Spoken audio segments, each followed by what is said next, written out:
IB Nation, welcome back to another edition of the Irish Breakdown Podcast. It is Monday, January 15th. It is a cold, and snowy day here in good old Granger, Indiana, just outside of South Bend. It is me, Brian Driscoll, the owner and publisher at Irish Breakdown, and it's just going to be me today. I am so sorry that you all are stuck with just me today, but Ryan is a little under the weather. He is here. He'll be producing the show, so he'll be he'll join at some point in time and start bringing up questions and helping me make today's show as good as it can be.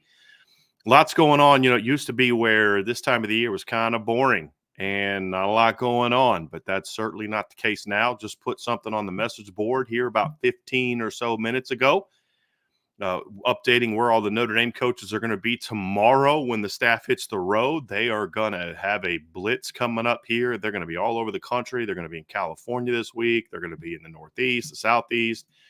They're going to be visiting some top local prospects. Man, there's just a lot going on. This staff is getting after it. There's no doubt about that. And of course, the Notre Dame players reported this week. And so we have a much better idea of kind of who's going to be on campus, at least for the spring, and who's playing and all these type of things. And so I had a feature today at Irish Breakdown looking at sort of a first glance look of the Notre Dame offense for 2024, what they lost, what they have coming back, all that kind of stuff. And we'll have a couple shows this week breaking that down, Ryan and I. And then we'll also have a show breaking down the transfer portal class this week and just the impact that it brings. Because, man, I'll tell you, I'm fired up about this portal class. I really am. And because of what it adds to an already really, really good roster. So very excited to see how that's going to go. So we'll have a busy week. Of course, I have a recruiting show this week.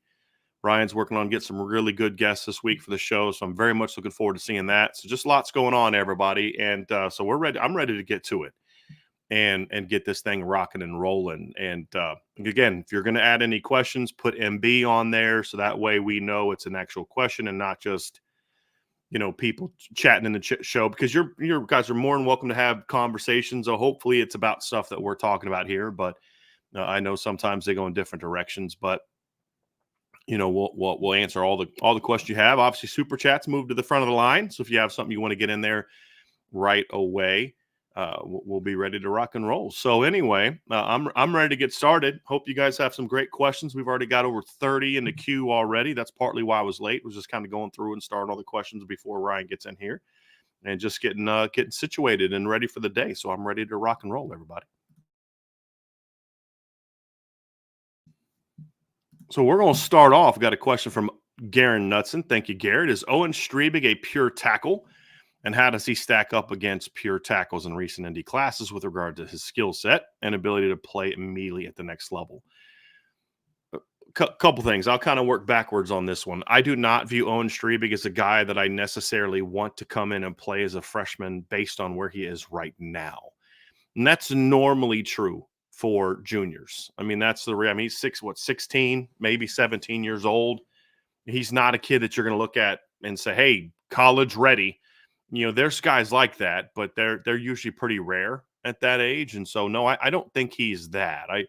Now, could he be by the time he's a senior? Absolutely. I mean, there's no way in heck that I would have said, at watching Joe Alt as a freshman, as a senior in high school, that I would have said, hey, this guy's going to come in and start 7 games at the end of the year next year and be a freshman All-American and all. I was like, no, that kid's going to need a couple years. So, linemen develop differently than skill players, right? It's offensive lineman, I should say. So is he a guy that I view as ready to come play at the next level? No, but I honestly don't often look for offensive linemen to have to come play at the immediately. Like I've talked about Gerby Lambert in the 2024 class having a chance to come in and play right away, but it's because of his skill set, right? He's just that good, but there's also some potential openings. In a perfect world, Owenstrebig and that entire offensive line class is going to be able to come in. Right now it's Will Black, and obviously Owenstrebig's a big target. Maddie Augustine is a target. Josh Petty's a target. There's other guys on the board. I expect that list to expand a little bit if they don't get commitment soon from guys like Owenstrebig and Maddie Augustine. If they don't fill that up a little bit, I think you'll see that board expand a little bit. So when I look at Owenstrebig, I loved his sophomore film. His junior film was good. There's more I want to see. I haven't seen any game film yet. It's all been highlights so far, so just keep that in mind. that, especially with linemen, highlights are going to tell you so much. But he's a big, strong kid. He's still learning to play. He had a bit of a growth spurt, it would seem like maybe he grew a couple more inches as a junior compared to what he was as a sophomore. So he's getting up to like 6'8", 6'9" now. And you hope he doesn't really have any more vertical growth left in him. Still getting used to playing with that pad level, and that kind of sapped a little bit of his just pure physical dominance this year. But you still see it. You still see the flashes. He's a pretty athletic kid for that size, moves pretty well laterally for that size. He's still growing into his body. So there is a little bit of awkwardness at times, but as he matures and kind of stops growing, um, then you're going to see, you're going to see them. You're going to see a kid like him just kind of really uh, I'm trying to explain, like, you see these kids that like have these big early growth spurts, and I've talked about this with guys in the past. And sometimes it can mess up their movement, just because they have this growth spurt, they're just not. But then you see certain traits that you're like, hey, when this kid stops growing and starts filling out and gets older, I really think his quickness and his ability to move is going to take off. And Owen strikes me as that. I mean, for me, he's a guy that I think is a very high upside guy that has a lot of room that he needs to grow and can grow. As far as being a pure tackle, I would assume so based on his size. I don't know how fired up you're going to be to have a 6'8" guy right up the middle of the defense, but in a shotgun offense, you can get away with it. There are things about his game that could make me think he can move the tackle, but when I view Owenstrebig, I see him as more of a tackle right now. Like I look at Will Black. I think he's a guy that can maybe move inside, but he's pretty tall too. He's 6'7". I think Jack Lang, the kid from Kansas, I believe he's from Kansas. I could see maybe being a guard. He's got a lot of he's an athletic kid, more than athletic to play on the edge, but it's more of a demeanor thing. I could see him having the demeanor to move inside and play that position. Missouri. Ryan just texted me, he's from Missouri. So he's a kid that I like a lot, that I could maybe see moving inside. But and that's the thing, though, right? Like, we saw this with Coach Easton, and it would seem that Coach Rudolph and Coach Easton have a similar recruiting philosophy, in that they tend to look for tackles, and then you can figure out which tackle you're going to move inside. I mean, even Anthony Knapp, who was a pure inside projection, was a left tackle in high school, and a pretty good left tackle in high school. Joe Otting played inside. He's a bit on the rare side, right? Ashton Craig's a guy that was a tackle. Billy Strouth was a guy that played guard and tackle in high school. So you see a lot of these guys that are tackle bodies or tackle types that could play tackle that end up moving inside. I mean, I think Quentin Nelson started off a tackling at Notre Dame.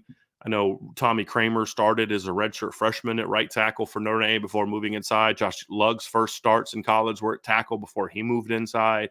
Jarrett Patterson played some at tackle before he moved inside. You'll get your Zeke Carrells, and you'll get your guys like an Ashton Craig started inside. Billy Strauss started inside. So you have guys that you're recruiting to play inside. But a lot of times you recruit these tackle types. Coach Easton was famous for that. And it looks like Coach Rudolph is continuing that trend, where they're really looking for length and size and power, and then they'll figure out who's going to move inside or not. Next question is from John A1. Modern college football is changing radically. What are your top 3 things that you love about modern college football, and top 3 things you wish weren't in modern college football? Well, I mean, one thing is there is such a greater understanding of player safety. And yes, I believe that I believe sometimes that they go too far with certain things.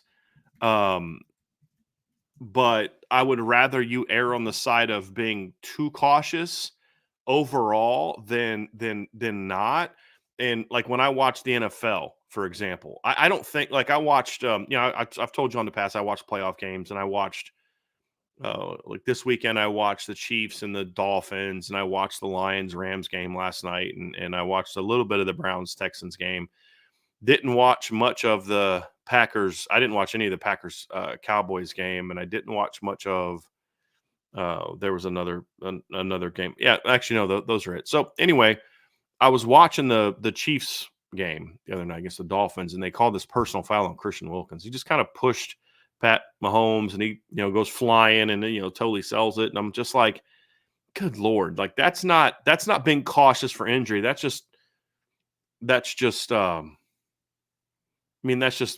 unnecessarily protecting the quarterback. I don't think college football is there yet. They're not there yet where it's like, okay, this is ridiculous. You're just protecting quarterbacks or whatever. I don't view it that way. I think the issue that I have with college football is not so much the desire to protect players. I'm good with that. As I've said, I just don't like the punishment of the targeting rule. I understand it. I'm fine with it. I don't want to ever get rid of the targeting rule. You've never heard me say get rid of the targeting rule. Or if I did, that's a sloppy way of explaining what I believe. What I believe is the punishment for targeting needs to change, and it needs to go to more of a, like personal fouls, right? You get a personal foul, you get a 15-yard penalty. You get a second personal foul, you can get ejected. And something along those lines, to where it's that kind of thing. Or if it's like a blatantly dirty hit, which we know a dirty hit when we see it.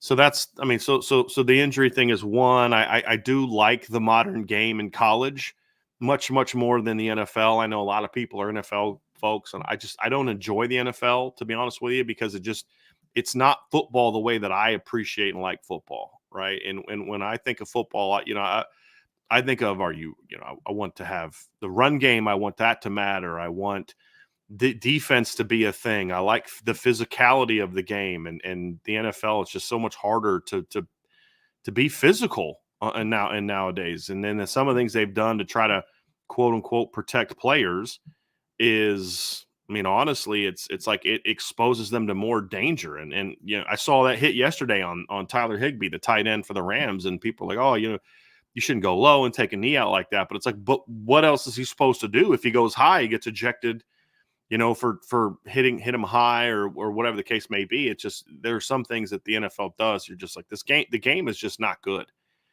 and when you look at the NFL, there was like one team that averaged over 150 yards a game. It's the Ravens. There was only two teams that were two other teams were over 140. I don't enjoy the game as much as I used to at the NFL level. I still love the college game. I love all the variety that you see in the college game. You've got the air raid on one week, and you've got a pro style, 21 personnel, traditional 21 personnel team another week. And, then you're facing the triple option the next week, and a spread team the next week, and a pro style spread team the next week. And, defensively, you see all these changes: 4-2-5, 4-3, 3-3-5, 3-4. You just see all this variety in the college game that just doesn't exist in the National Football League. And it's something I still love about the college game. It's just, the game is still fun to watch. It's aesthetically pleasing to me. And at the end of the day, that's what determines if people like a sport or not. Is it aesthetically pleasing? There's a lot of people, and we all know this, that don't know jack about the sport, but they love it because they can watch it and get visual enjoyment from it. And I think college football is still very much a very fun, enjoyable game. In my view, I very much enjoy it. Another thing I like about the modern game is I've always felt that there need to be things that we need to do to take care of players.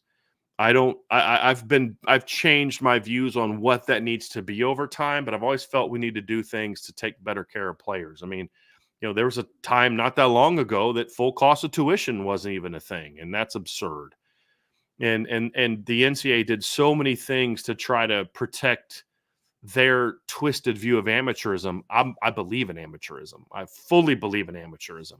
I believe that the manner in which it was defined by the NCAA for so long was foolish and wasn't about protecting amateurism. It was about protecting the bottom line and all the money coming into the sport over the last 30 years.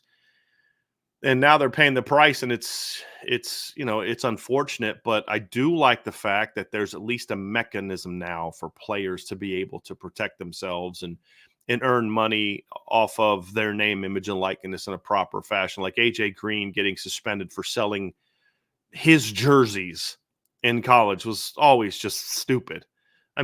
He should have gotten suspended, because I'm a believer that you know the rules, and if you break the rules, you deserve the punishment, right? Like we could argue that I think it's silly in where I live in Virginia for the speed limit to be 55 miles an hour on highways. I think it's stupid. But if I get pulled over for going 75 on a 55 because I think the highway should be 70 like it is for me here in Indiana, okay, I still am going to get a ticket because I knew what the rules were.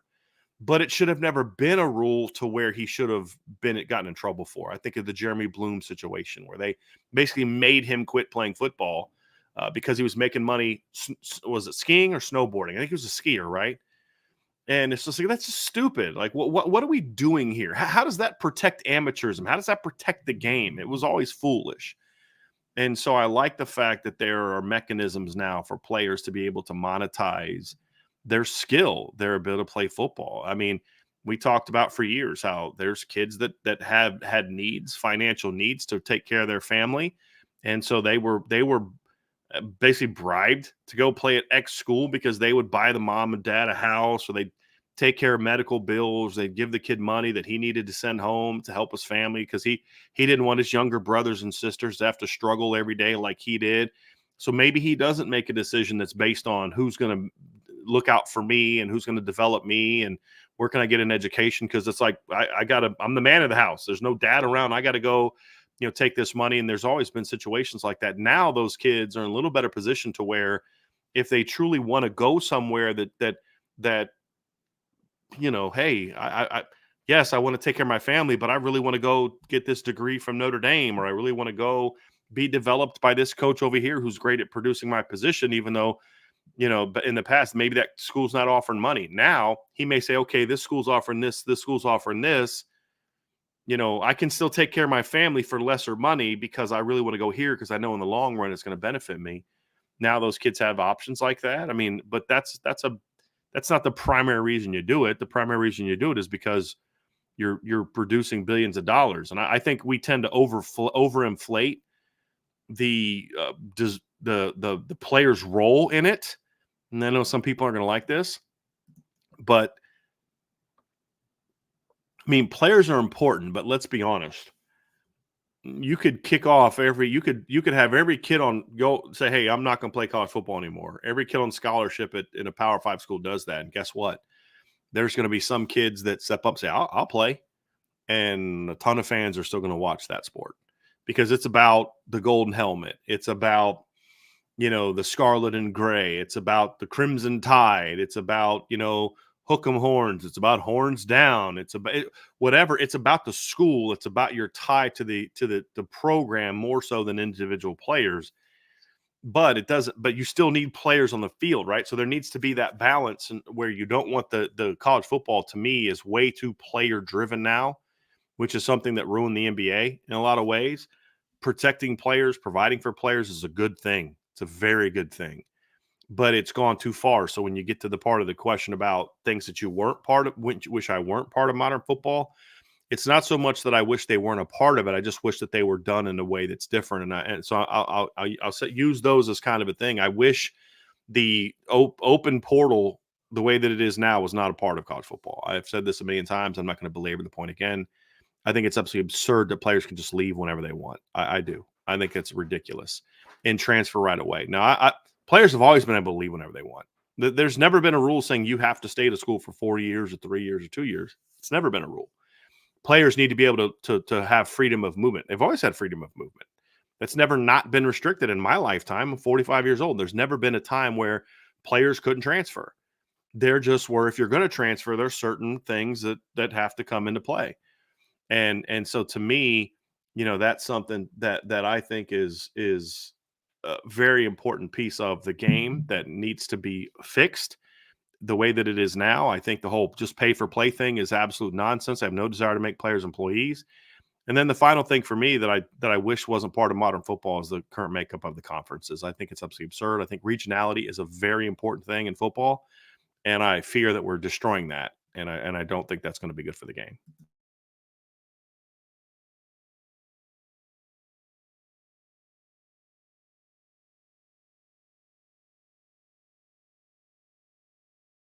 Everybody, give me 5 seconds. Be right back.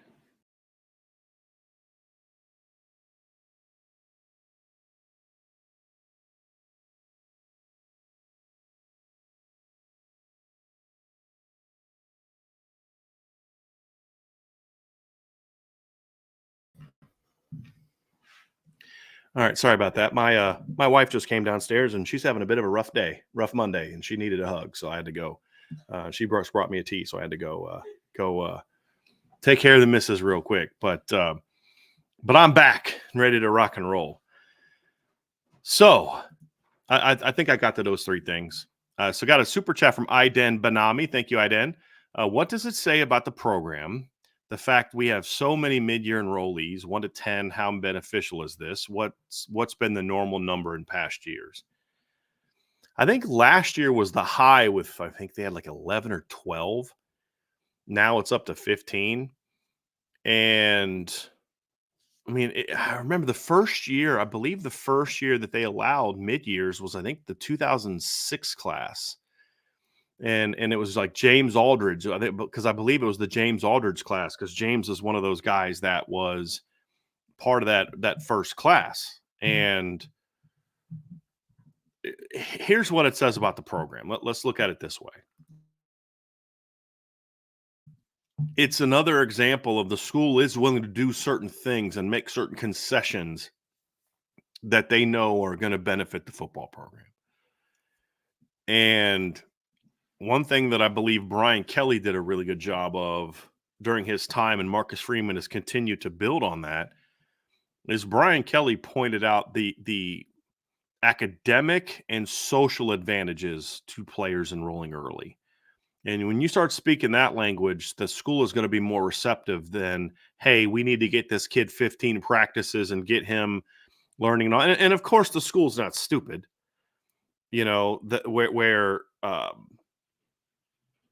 I mean, they're not naive and so, he said it's not about football. It's about this. No, it's about football.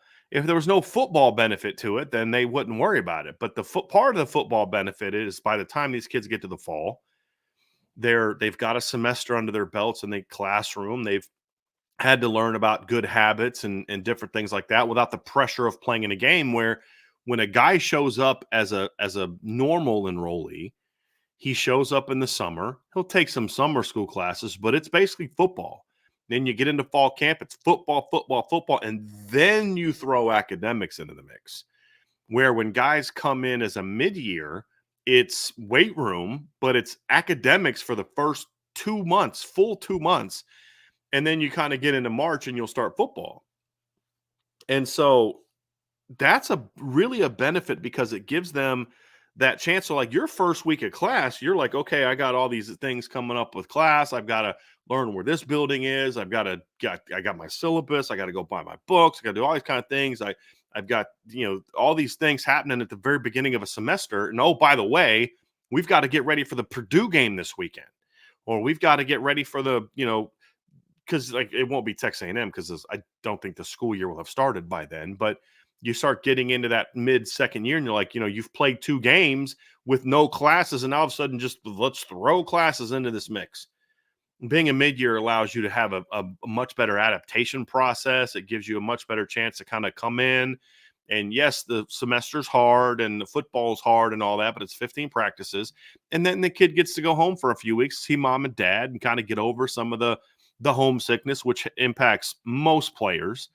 And like the people think, well, the only guys that get homesick are the guys that transfers. No, most players have some level of homesickness, no matter, even if they love the place they're at. Like you can be home, like I miss my parents like crazy. I'm 45 years old. I still have a great relationship with my parents. Talk to them every week. I love being around them and all that kind of stuff. And then I get a little homesick, but I'm not gonna quit my job and go back to Virginia just because I miss my parents, right? I mean, you can love where you're at and still be homesick and not and you got to do laundry for the first time in your life. Some of these kids, you're having to plan out your meals for the first time in your. I mean, there's just a lot on these kids' plates that we don't think about. That coming in as a mid-year gives you a buffer period to where you don't have games to worry about. You don't have a bunch of press conferences to worry about. You don't have all that. You don't have to travel, so you're not got to leave Thursday night or Friday morning for a game.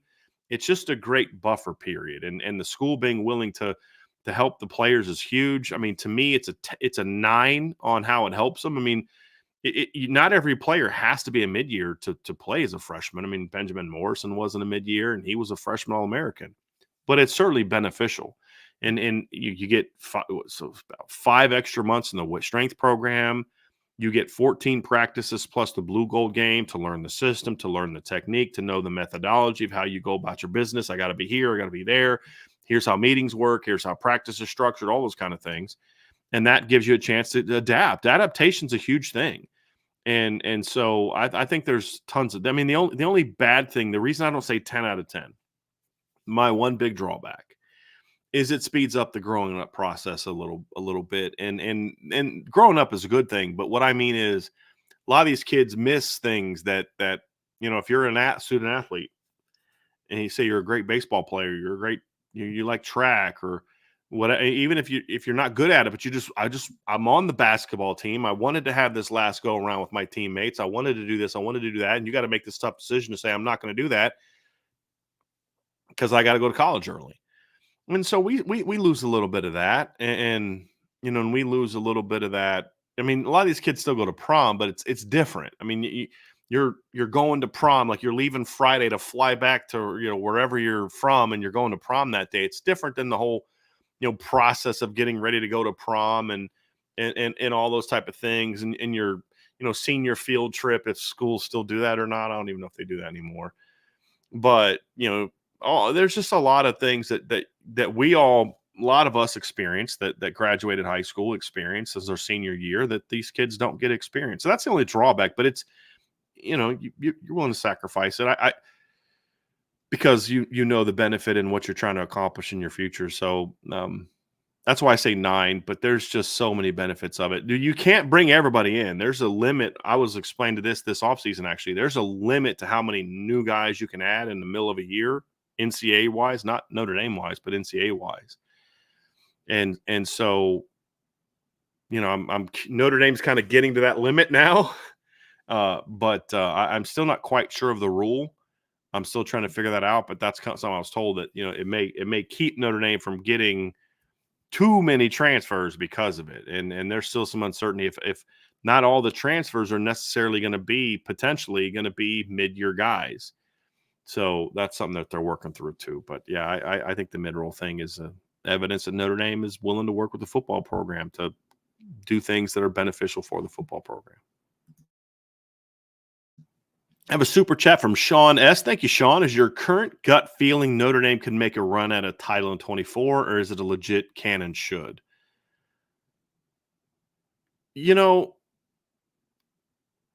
I'm still, this is a good question, Sean. It's the difference between could and the difference between can and should. Should they make a run at the national title in 2024?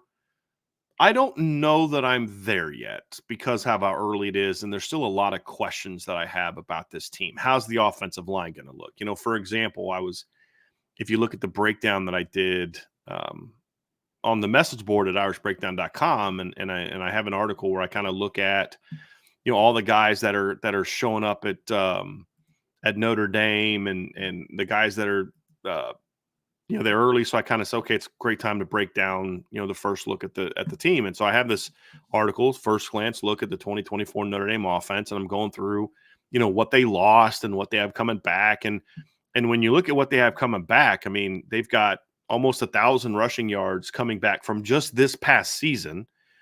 And then you've got 1,686 receiving yards and 20 touchdowns and 124 catches from this past season coming back.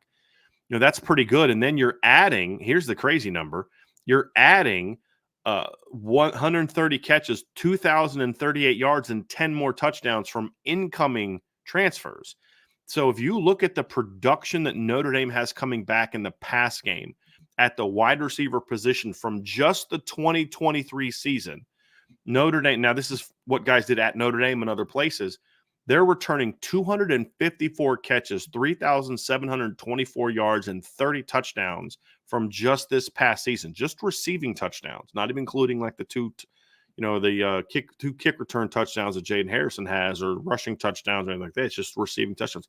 That's elite production. Then you look at the offensive line and you look at the fact that they've only got 34 career starts coming back, and 10 of those may not come back. Right now, I'm projecting Andrew Kristofic because he hasn't announced he's leaving. He hasn't announced he hasn't on the portal. He hasn't announced that he's going pro. I mean, I've always said I'm going to assume that guys are coming back until they say otherwise. And so when you look at that and you say 34 of those 34 starts, 10 of them are by a guy that is projected to be a backup next season, and Andrew Kristofic, if he doesn't win a starting job. And then 13 others are Justin Pat Coogan. So then you look at it and say, should you demand a championship run when you have an offensive line that inexperienced? That's still kind of where I'm at. Now, I am flat out in the category of they could make a title run. And that can and could to me are the same thing. It's like, can they? Absolutely. Should I demand it? It depends on how deep you're talking about. Like, to me, should Notre Dame make the playoff and win at least one game? Absolutely. Absolutely, they should do that. That's the expectation. Should they then make the semis? I just need to see more about this team. And to be honest with you, Sean, I need to see more of what's returning from other teams, right? Like a week ago, I'd have said, and Ohio State, they're going to take a big step back next year because I anticipated – JT leaving. I anticipated Denzel Burke leaving, and there's just some things that were going on that you're saying, hey, I just anticipate. Well, JT announced he's coming back next year, so him and Jack Sawyer both be back next year. Denzel Burke announced he's coming back next year. Emeka Egbuka announced he's coming back next year. So now all of a sudden, my view of Ohio State has completely changed. Even with Will Howard at quarterback, who's a solid player. I mean, he's not a lot different than Kyle McCord, and I think Ohio State was a really good football team last year. You're going to get Emeka back. Cardinal Tate's going to be a year older. You're going to have Travion Henderson back. Plus, you're getting Quinshaw Junkins in. So, yeah, I mean, their offensive line's a hot mess. But if they can figure that out, Ohio State's going to have a chance to be really good next year. A week ago, I wasn't very high on Ohio State. So, there's just still a lot of decisions. Right now, USC, Caleb Williams is threatening basically to, and I'll address this here in a second too, he's threatening to say, hey, I don't want to play for the Bears. So if the Bears aren't willing to say that they're not going to take me or they're going to trade the pick, then I'm going back to USC. Okay. I don't know if he's going to do that or not. I highly doubt it, but kids have more leverage in that regard now if you're the top quarterback because you can go back to school and make money. And that's what he's threatening. So, my thoughts on who USC is going to be next year change dramatically if Caleb Williams comes back. So there's just still a lot about, players in the portal, where are they going to go? Who's going to add players, who's going to lose players. There's still coaching changes that are going to be happening that we don't know about yet at schools. I mean, right now, I'm projecting Michigan right now with Jim Harbaugh as their coach. Until he leaves, I have to work with what we know. And right now, what we know is, yes, he's interviewing for jobs. But remember, he was supposed to be leaving 2 years ago for the NFL and didn't. So I can't say Michigan's going to take a big step back right now because – right now, as far as I know, Jim Harbaugh is their head football coach. If that changes, then my view of Michigan will change. And so those are the things that make it hard to say that what Notre Dame should do because we just don't have enough knowledge of who else everybody's going to have, right? What Bama kids are going to transfer and where are they going to transfer to? Those things are going to shake things up. Who's going to transfer to Bama? There's just a lot going on, in my opinion, for me to say definitively they should contend next year, but no matter what happens, can they they contend next year? Absolutely. Could they make a run at a title in 24? Absolutely, because of just the overall talent on the team on both sides of the ball. Even though they lose a lot, there's like one of the things that was fascinating when I was breaking this down yesterday, looking at the offenses. They're losing Sam Hartman and all his experience. Audric had a ton of experience. Chris Tyree played a ton. You're losing 12 combined starts between Rico Flores and Tobias Merriweather. You're losing 8 starts from Holden Stace. You're losing your 2 tackles who had Joe Wald had made 33 career starts. Blake Fisher had made 27 career starts. That's 60 right there. Zeke Correll had made 23 straight starts, and I think he had started, believe about 30 games in his career. So you're talking about like 90 career starts you're losing. And you're like, man, that's going to be tough. And then you look at it, you're like, Jaden Thomas has double-digit career starts. Jaden Greathouse started 5 games last year. Mitchell Evans has double-digit career starts. Pat Coogan and Rocco Spindler both have double-digit career starts. Jeremiah Love, Jadarian Price, Jabron Payne combined for almost over 1,000 yards of total offense last season coming back. Jordan Faison had 2 starts last year, played a ton. Keon Colsey has played a lot of football. Eli Raridan's made several starts. You got to see Jagasol, Craig, and Shrouth make starts down the stretch. Baker has started games. And then you talk about the incoming production. So you're like, you lost a lot from this year's team, but you lost 9 guys from last year's team. 9 guys you're losing that made at least 6 starts. But yet you're also returning, let's see here, 1, 2, 3, 4, 5, 6, 7, 8, 9, 10, 11, 12, 13, 14, 15, 16, 17 players that have made at least 1 start in their career. Let's see, 5, 6, 7, 8, 9, 10, 11, 12, at least 12, if not more guys that have started multiple games in their careers. So there's a lot of experience, even though there'll be some youth at some places. I love the quarterback and all that kind of stuff. But yes, they can make a run. Now, I did want to address something about Caleb Williams. Ryan, if you can take that question down real quick, I'll just address this before we move on to the next one. And the Caleb Williams situation, and I saw on the board there was a lot of people saying, well, he's a punk and he's classist and all this kind of stuff, and I just have a completely different take on that. And I don't know if this has been asked or not, and if it does get asked later, we just won't bring it up because I'm addressing it now because I know this is something a lot of Notre Dame fans are talking about. And to me, I have no problem with what Caleb Williams is doing. I mean, it actually makes sense. I mean, the Bears, let's be honest, are a failed organization right now. They don't have a lot of purpose. They don't have a very good head coach. You're probably not going to play for that head coach for more than a year. Your ownership has just not shown that they know how to win in any way, shape, form, or fashion. So if you're Caleb Williams, you're looking at it saying, I don't want to play for that bad organization. I have some leverage. I can just say, I'm not playing for you. I'll come in the draft, but I'm not playing for you. So you draft me, you're wasting the number 1 overall pick because I'm not playing for you. But Caleb's in a situation, he's earned the right as the best quarterback in the draft class to use the leverage that he has. And he only gets 1 shot at it to use this particular leverage. Or, hey, you know what? Screw it. I'm going to go back play college football again. And it reminds me a lot of the John Elway situation. John Elway had legitimate leverage over the Colts because he did this back in 1983. Now, in John Elway's case, he didn't have the ability to go back and play college football because he had played for 4 years at Stanford. But John Elway was a top baseball prospect. The year before I think it was the year before his senior year, he had played in the New York Yankees minor league system. And I actually looked these up one time, and I was like, wow, he was like legit good. But he played in the single A level for the Oneida Yankees. I don't know if that's their nickname, but in that 1 year, he played in 42 games. This is before his senior year of college. So this is 1982. He hit 318, had an OPS of 896, had an on-base percentage of 432, hit 6 doubles, 2 triples, 4 homers, 25 RBIs. He stole 13 bases in 42 games. He struck out 25 times in 42 games and walked 28 times.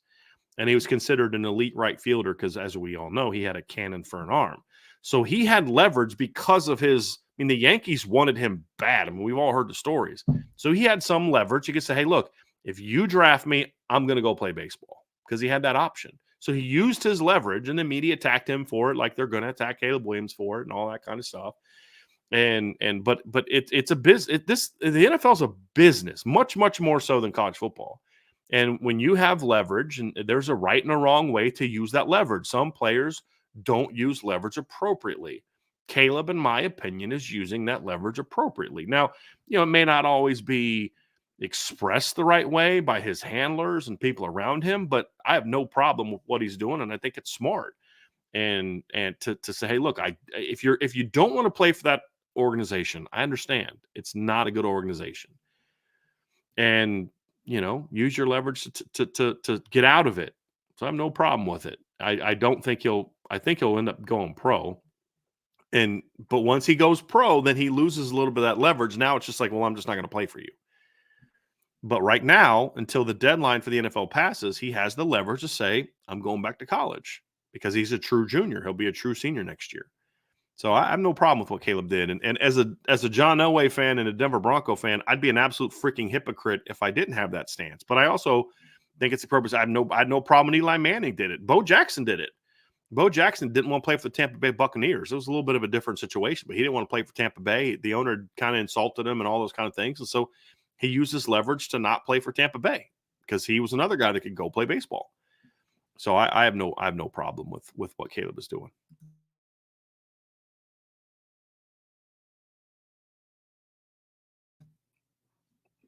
John A1 asks, how many potential national college football stars are on the Notre Dame roster going into the 2024 season? This is a great question, John.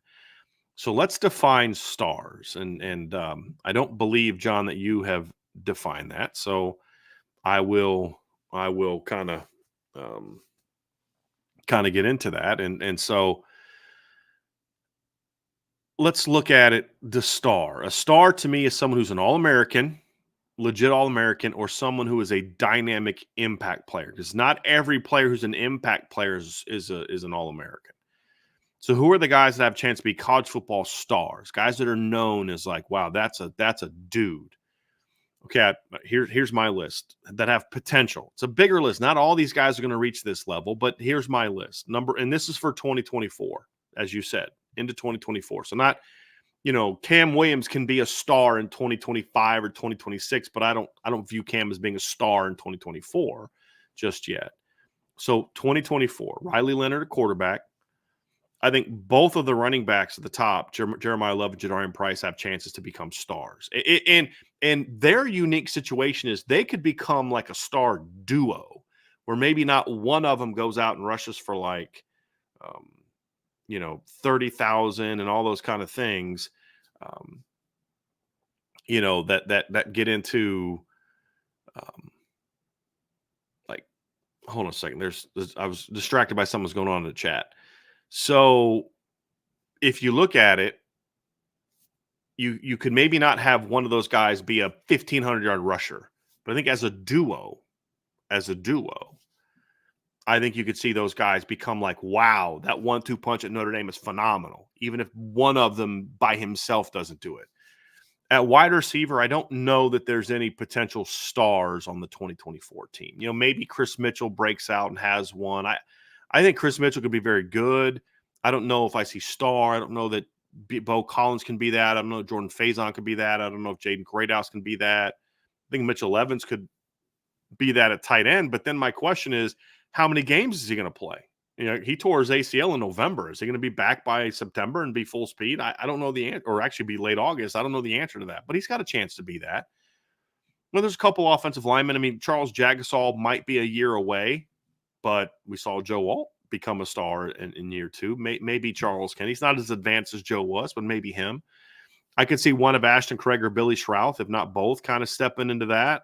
Potentially. They're a little further down my list just because they're young and I need to see more. They got 3 career starts. It's a lot of pressure to put on them. But I think they have the tools to do it. I'm not saying they're going to do it, but they have the tools to do it. Because here's the thing, too, is with linemen, it's you can become an All-American even if you're not one of the 5 best offensive linemen because of how good your team is.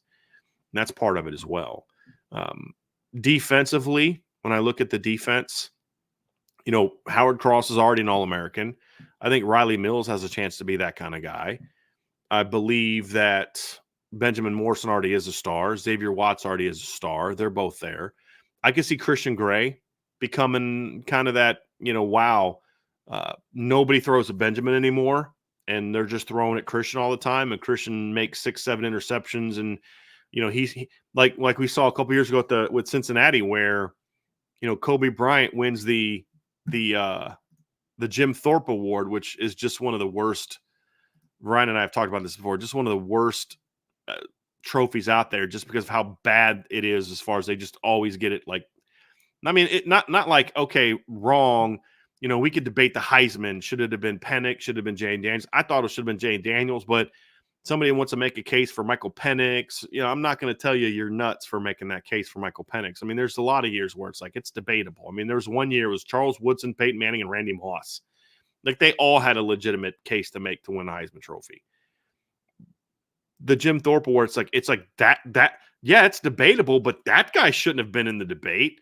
And so then you had it. I think it was 2021, right? It was the year that Cincinnati went to the college football playoff, and Kobe Bryant wins it. And you're just like, dude, he wasn't even like the best cornerback on his team. He finished with 3 interceptions and 45 tackles and 11 pass breakups, and you're just like, Ahmad Gardner only has 4 pass breakups. He only had, he has 3 interceptions, but only 4 pass breakups, and you're just like, hold on a second. Like, that guy's clearly the best cornerback on the team. The reason his numbers weren't as good is because people didn't throw at him. And then, Kobe Bryant wins the Jim Thorpe Award. I mean, there's always stuff like that where you could see that with Benjamin, where Christian Gray gets a ton of the love for that. I think he could be a star. I don't know that outside of that, I see a lot of other stars on the Notre Dame defense. I actually think there's a greater number of guys that have star talent and star potential, and they're at a place in their career where they could become stars on offense than there is on defense.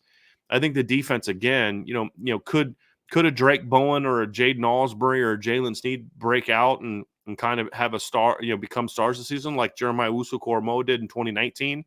I know he got all the love in 2020, but Jeremiah Owusu became a star in 2019. And then, of course, that great season led to all the attention he got in 2020 and when he became an All-American. But 2019, the kid finished with 80 tackles, 13.5 tackles for loss, and 5.5 sacks. The next year, in 2020, he finished with 62 tackles, 11 tackles for loss, and only 1.5 sacks, but became a consensus. I think he was a unanimous All-American. Well, he was great that year, but a lot of it was the reputation you built from the year before, right? So maybe that could happen with those linebackers, but I think 2025 is kind of where I'm more looking for those guys to kind of be. Could a RJ Oben or break out, become a star? I mean, you don't often see Sixers become stars. Javonte Jean-Baptiste had a great year. If he just replicates Javonte's year, that's awesome. But he wasn't a star. Could Josh Burnham become that guy? Maybe. I don't know that I see a lot of those edge guys. I think to me, it's going to be more of, the sum is greater than the individual parts. That's kind of how I view what we expect to see this season at linebacker. So those are my potential stars. And then, of course, Mitch Jeter can become one at kicker. I mean, the kid is incredibly accurate. And depending on how Notre Dame season go, I mean, if Notre Dame makes a run, deep into the postseason and he's drilling kicks, he's going to hit some big kicks. Maybe he gets some All-American honors. I hope that doesn't happen, because when I say that is, yes, I want him to continue to be accurate, but ideally I don't want him kicking a lot of field goals. I hope he's like under 20 because I want them to get a lot of touchdowns. And, but if they are in that situation, I could see him becoming a really known guy because of just the reputation you get by being a money kicker at a place like Notre Dame. Tyler Evans, how does Florida State get in trouble with NIL? I got to be careful here because I'm still trying to learn more about what happened to them. But is it a coincidence that the first school to really get crushed for NIL is a team who's got state legislatures threatening to sue the college football playoff and ESPN for Florida State getting left out? Does anybody else find that this, just pure coincidence? I don't think it is. I think the NCAA's, I don't think this is a shocker at all. I think this is absolutely retribution for Florida State people pissing and moaning about them getting screwed over and not getting in the college football playoff. I absolutely think it's that. Now, did they cheat? Sure. Did what they did? I mean, not cheat. Did they break a rule? Sure. Did that rule demand that they lose scholarships and get this big public, slap in the face type of thing? No, I don't think so. I'm like, of all the things going on right now, the tampering that's going on, the blatant, just illegal you offering money, because like some of the things that you're doing with NIL, that's not legal. That's not what it's supposed to be. And the tampering and all these other kind of things. And like this, it just so happens of all the crap going on. I mean, we know that Jordan Addison is going to USC before he's entered the portal, and nobody wants to be like, maybe something happened there that's not right. Nope, nobody cares. That we're not going to put, but it just so happens that the school that goes after ESPN and goes after the college football playoff and has state legislatures threatening to sue, all of a sudden the school that's trying to, sue to get out of the ACC, all this other kind of stuff, all of a sudden that school that's the school that we go after for NIL. Sure. Okay. Sure it is. Okay, whatever you say. I'm sure it's total coincidence. So that's why I think FSU's get in trouble, in my opinion. Doesn't mean that what they're being accused of isn't accurate. It would seem that it is. But it's just kind of like I read it and I'm like, that's what they got in trouble for? Seriously? Like I don't even know pre-NIL if that's something I would have been like, holy crap, take scholarships away. I mean, it's like, yeah, it's cheating and but this the way they did it. It's just ridiculous. Just absolutely ridiculous, in my opinion. All right, next we got J Pell 12 with Marcus Freeman's motto of challenge everything playing out before our eyes. What were the most evident areas that went unchallenged during the tenure of the previous coach? No, I will not say his name. This is a great question. And I think the biggest thing at the very top of this is the man himself, Brian Kelly.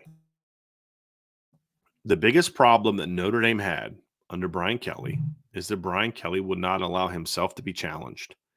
He would not allow himself to be challenged by any of his assistants. He didn't like to be challenged by Jack Swarbrick. And he wouldn't. And the problem with that is Marcus Freeman may not let his assistants challenge him. I have no idea. I haven't heard that he won't allow it, but I also haven't heard that, like, hey, these coaches are going in there and challenging. I haven't heard either way. But with him, it's one of those things that you don't I don't need someone else to challenge me. Like I don't need my employees at Irish Breakdown to challenge me. Hey, Brian, we're not doing good enough. Because they're not like to me. I love their ideas. They do all these kind of things, but like no one should be challenging me more than me. That's a big thing. Is nobody should be thinking more about how we can grow and get better and do this and do that than me. And if they are, then that's a me problem. And so I know that Marcus Freeman, at the very least, I don't know what's going on with the staff and the makeup and what's allowed. I don't know. Again, one way or the other, I don't know. I haven't heard anything about that. But I do know that he himself will challenge himself, and that's a huge thing. Brian Kelly never did that. Brian Kelly was just that person who, when things didn't go right, he was always looking for an angle to spin it. And somebody else to blame. And Marcus Freeman is the polar opposite of Brian Kelly in that regard. And so I think that to me is the biggest thing is what went unchallenged. It was Brian Kelly. The constant failures of coaches that he would not hold accountable. The coaching staff was constantly unchallenged in the right way. I mean, it's like sometimes I just felt like I was this lone wolf. Like, am I the only one that sees this? Am I the only one that sees how bad the offensive line coach is? Am I the only one that sees how bad this defensive coordinator is? And, just that was a big thing too. And then when Jack Swarbrick finally did step up and challenge it, it was kind of like too little, too late. And I don't blame Jack Swarbrick for that because as the AD, you need to let your head coach kind of run his program. And it's absurd that the AD even had to step in with some of those, which he did. It's the head coach being unchallenged. Those are different things. That's an aspect of it. I just think the overall lack of leadership from the head coach was something that was a big problem, in my opinion, during that time.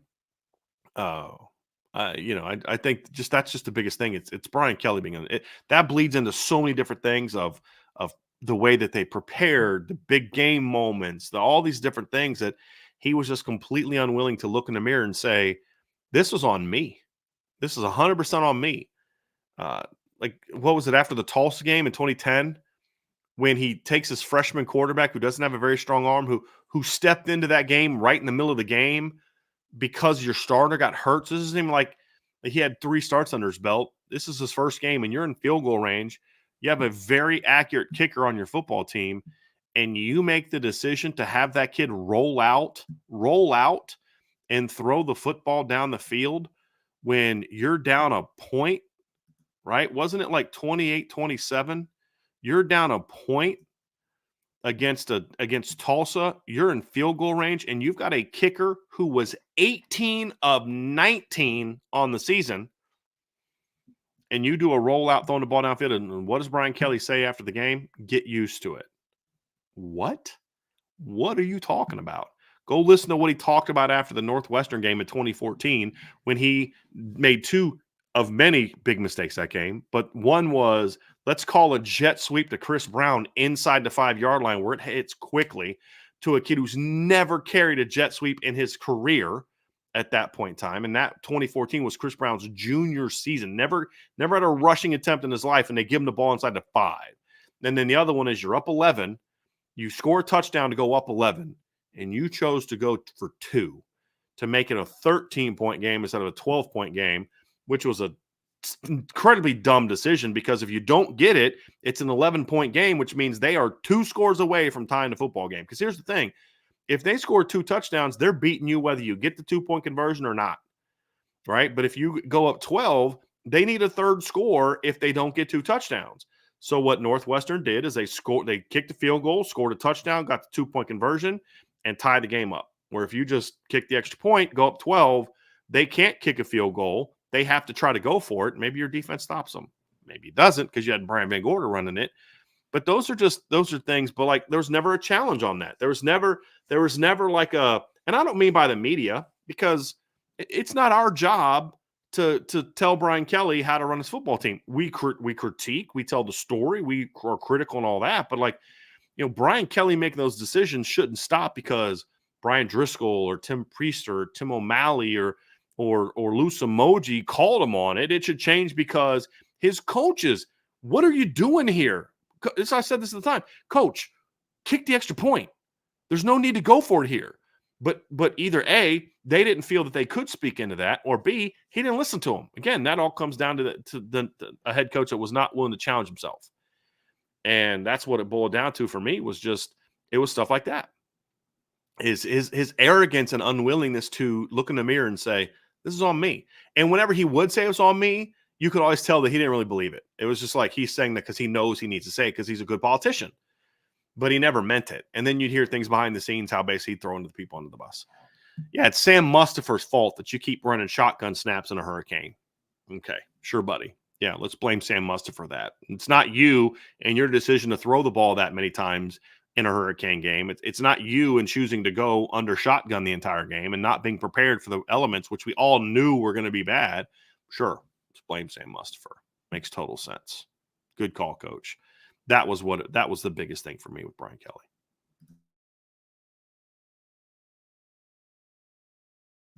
John A1, if the Notre Dame coaching staff stays intact from top to bottom, would you project it to top 5 in 2024? Not yet. It's top 10. But top 5 is going to depend on a couple things. Number one, it's going to depend on Joe Rudolph making a year 2 jump. Now, there's this weird debate going on at Irish Breakdown on the Message Premium board where you've got these people kind of doing these odd defenses of Joe Rudolph, in my opinion. And somebody on the board yesterday was like, the run game was excellent this year. And look at the numbers. And I'm like, this is why I say numbers lie. Because it's not the numbers are the numbers. It's more of the how are you using the numbers. And if you're using numbers, hey, they rushed for 180 whatever yards a game, and I'm like, that just tells you what they did. It doesn't provide you analysis of the quality of it. For example, you can rush for 185 yards, and I may say, hey, 185 in a place like Notre Dame is not good enough. It needs to be 200. But if they did 185 yards and they played against like 7 or 8 top 25 rush defenses, including 3 or 4 top 10, top 15 rush defenses, 185 yards is pretty good. If you played a bunch against a bunch of mediocre to bad rush defenses and you rushed for 185 yards, you should have been over 200. So the context is very important to me. And the context is this offensive line did not play well this year. There was a regression. The run game regressed, and from a yard standpoint, now part of that is if we're being honest, part of that is because they ran a lot fewer plays. They did have a higher yards per carry average this year. It was over 5 this year after being 4.6 last year. Or was it 4.6 or 4.8? Give me 1 second. I believe it was 4.6 last year. But let me just look this up. 2022, yeah, they're 4.62 last year. This year they jumped up to 5.28. That's all good stuff. That's really good stuff. But the issue for me was you watch the film and you say it wasn't good enough. Then you watch them against Ohio State and you're like, hey, that was a great performance. But then you watch how bad they were against Duke and how bad they were against Louisville and how bad they were against Clemson. And you say, well, hold on a second. They ran for 183 yards against Clemson. Okay, number one, There were two big runs by Audric Estime that were blocked really poorly by the line that Audric just made great runs. You had a 30-plus yard gain of Sam Hartman on an empty pass play where he just saw that they vacated the middle and he just took off running. It's not a running play. And then you had another 20-something yard touchdown on a scramble. He ran outside and then ran up the sideline. So right there, that's like, 70, 80 yards right there that had nothing to do with the offensive line. So again, the number, they ran for 183 against Clemson, does not tell you the story. And then, of course, they finished very well, right? I'll give you that. But I just didn't think they played well. Now, so I don't know why we need to try to like rewrite history and try to say, hey, Joe Rudolph was awesome this year and he was great. He was better than Heastan. And it's like, that's just nonsense to me. But that also doesn't mean that we need to overreact and like Joe Rudolph's terrible. He's a bad hire. No, it's year one under Joe Rudolph wasn't great. There's some good moments. Ohio State, right? We won O-line step up big games. They stepped up and played well against Ohio State. They finished the year strong. That's important. There were some good things this year, but it wasn't good enough for what the standard at Notre Dame is. Just like with what Al Washington did in 2022. I didn't think Al Washington did a good job in 2022, but what we said all offseason was he gets another shot at it. He's going to know the players better. They're going to know him better. There's always benefits to year two. We made this case about Al Golden. It's why Ryan and I both said that we thought the defense was actually going to be a lot better this year. How better, that remains to be seen, but it was going to definitely be better, despite losing Isaiah Foskey, despite losing the Ademiolas, despite losing Tariq Bracy, all those type of things. You knew it was going to get better because year two, under a coaching staff, tends to be better because of the knowledge that they have of each other. I know your strengths. I know your weaknesses. You know what I want. You know what I'm looking for. You know my strengths, my weaknesses as a coach. And then, as the players kind of bought more and more into Al Washington and what he wanted, all of a sudden you see the level of the entire unit go up, right? So it wasn't like Howard Cross broke out. And you can say, well, Howard Cross broke out and this guy transferred in who had a lot of production at Ohio State. And they are really the reason your D-line was better. It wasn't anything Al Washington did. That's not really the story. Javonte Jean-Baptiste never played like he did at Ohio State. He never played at Ohio State like he did in Notre Dame. That's coaching. Riley Mills made the transition really well. He got a lot better. Howard Cross got a lot better. Josh Burnham took a big jump. You saw Jason Onye take a jump. You saw a lot of different players stepping up as a unit. Say when most of the unit's getting better, that's coaching. And then when like one guy takes a step back, like Jordan Botelho, but everybody else got better, you can say, well, it's probably more on him than it is the coach. So year two under Al Washington, way better than year one. And to me, the thing that makes me not have this coaching staff in the top five is that right there is the unknown of will Joe Rudolph make a jump in year two? And if so, how much of one? If Joe Rudolph can just get a similar jump in not production, because here's the thing, the D-line production actually went down this year, or at least the statistics that make you think how good the D-line was. They had 10 fewer tackles for loss this year, and they had, I think it was like 7 or 8 fewer sacks this year than they did the year before. But the play was way better. And yes, they had fewer sacks, but they had way more pressures.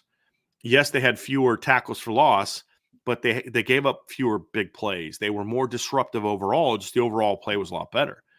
If you can get a similar jump in year two under Joe Rudolph, then I think that jumps him into the top five, because that tells me that Coach Rudolph can replicate at Notre Dame, at the very least replicate his better seasons that he had at Wisconsin.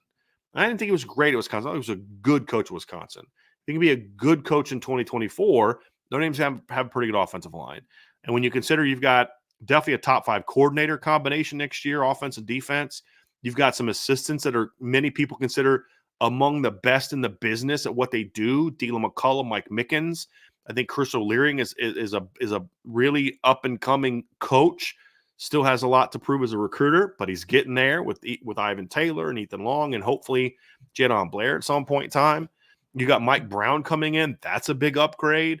So there's a lot. Al Washington did some really good things this year. He's a guy that's ascending as a coach. But to me at Notre Dame, you've got to be good up front. You've got to be good on the offensive line. And I can't say that the coaching staff is that until I know that the offensive line is going to be coached well. So if Joe Rudolph does what I hope he does and think he's capable of doing, which is getting that jump in year two, even though you're losing some veterans, then, and I don't expect it to be right away either. You're going to have a pretty different looking offensive line. You're going to be very young. So I don't expect them to come out and look like the Joe Moore Award winners the first couple of games. If they do, great, but I don't expect it. But by game 3, 4, 5, you should really be rolling. And if he can get that unit there, then yes, they jump immediately in the top 5. And the special teams needs to get better too. But I think Marty Biagi's first year at Notre Dame was solid. They were solid this year. You'd like to see him get a little bit more dynamic, but they were solid. I mean, you had a punt return touchdown, you had a kick return touchdown, you had a fumble that you picked up and recovered for a touchdown. There was some good improvement in certain areas. Now they just need to get a little bit more dangerous, in my opinion. And yeah, the kick return touchdown was great, but your kick return unit was very inconsistent. Coverages were good, but your return unit has to get more consistent. But that's not keeping them out of the top 5. It's Joe Rudolph is the key. If he's as good as we hope he is, they're top 5. If he's not, then it's hard for me to say that they're in the top 5. But they're certainly in the top 10 at this point, in my opinion. It's just right now they're probably closer to the bottom of the top 10, and with the potential to be even better, in my opinion. Indy Estimate Trucking LLC. Notre Dame should bring Coach Reese back as a GA. He's not a bad coach, and he could possibly help. I mean, I don't know if you're being serious or not. I don't know if this is like sarcasm. It's funny either way. I like it either way. But look, Tom Reese is not a bad coach. He's not a great coach, but he's not a bad coach. He's got a lot of potential. But I don't see any scenario in which it would make sense to bring him back as a GA. Number one, I don't think he can be a GA.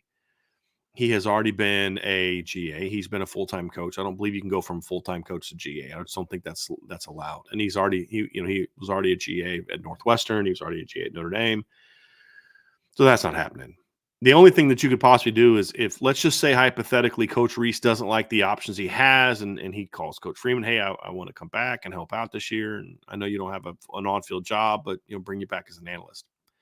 That'd be the only thing he could do. But Tommy Reese will be fine. I mean, he'll either get an OC job at the Power 5 level, or he'll go to the NFL as a quarterback's coach or an OC. He'll be fine. It's unfortunate what all the Bama assistant coaches are going through right now, but that's part of the business. But yeah, he'll be fine. He'll be absolutely fine. Garen Knutson, do you consider this year a make or break it year for Emil Wagner? I.e., if he doesn't put on meaningful weight and force himself into the rotation soon, he's at risk of being buried. No, I'm not there yet. I mean, he'll be a redshirt sophomore this year, so he'll still have 3 years to play. But part of it is, I mean, he could do the things you're talking about, Garen, as far as putting on weight and playing really well, and still not be good enough to start. I mean, Tosh Baker could have an even better offseason. And then, if that happens and Tosh has a great offseason and then he leaves after 2024, then Emil's ready to step in and be a 2-year starter. So I wouldn't say it's make or break as far as being a starter, but I do think he's getting it's worth at least having the conversation, Garen, that if he doesn't improve and gain the weight and show that he can hold that weight and play a certain way, that you could see him get passed up by the Sullivan Abshers or the Gerby Lamberts and guys like that. So I don't think this is a make it or break it year. Make or break year for Emil Wagner in regard to he's got to win a starting job. It's a make or break year for him in regard to you've got to take a jump. Because, again, he could take a jump and still not start. But the jump is the key, because the jump puts you in position to step in if somebody gets hurt, or to feel good about you going into next spring as sort of the leader in the clubhouse. And then you still have 2 years of eligibility to play and be a starter. So I think the jump is it's a big year to make the jump. You have to show the improvement. You have to show you can gain the weight, keep the weight, and all those kind of things in order to do that. And I saw somebody down there said, I heard it was Reese to Georgia's offensive coordinator. That was another fake account. Guys, there's so much fake stuff out there. You have to stop just assuming because somebody that has an official looking Twitter feed or even has a check mark is putting out legit information. There's just a lot of bad information out there.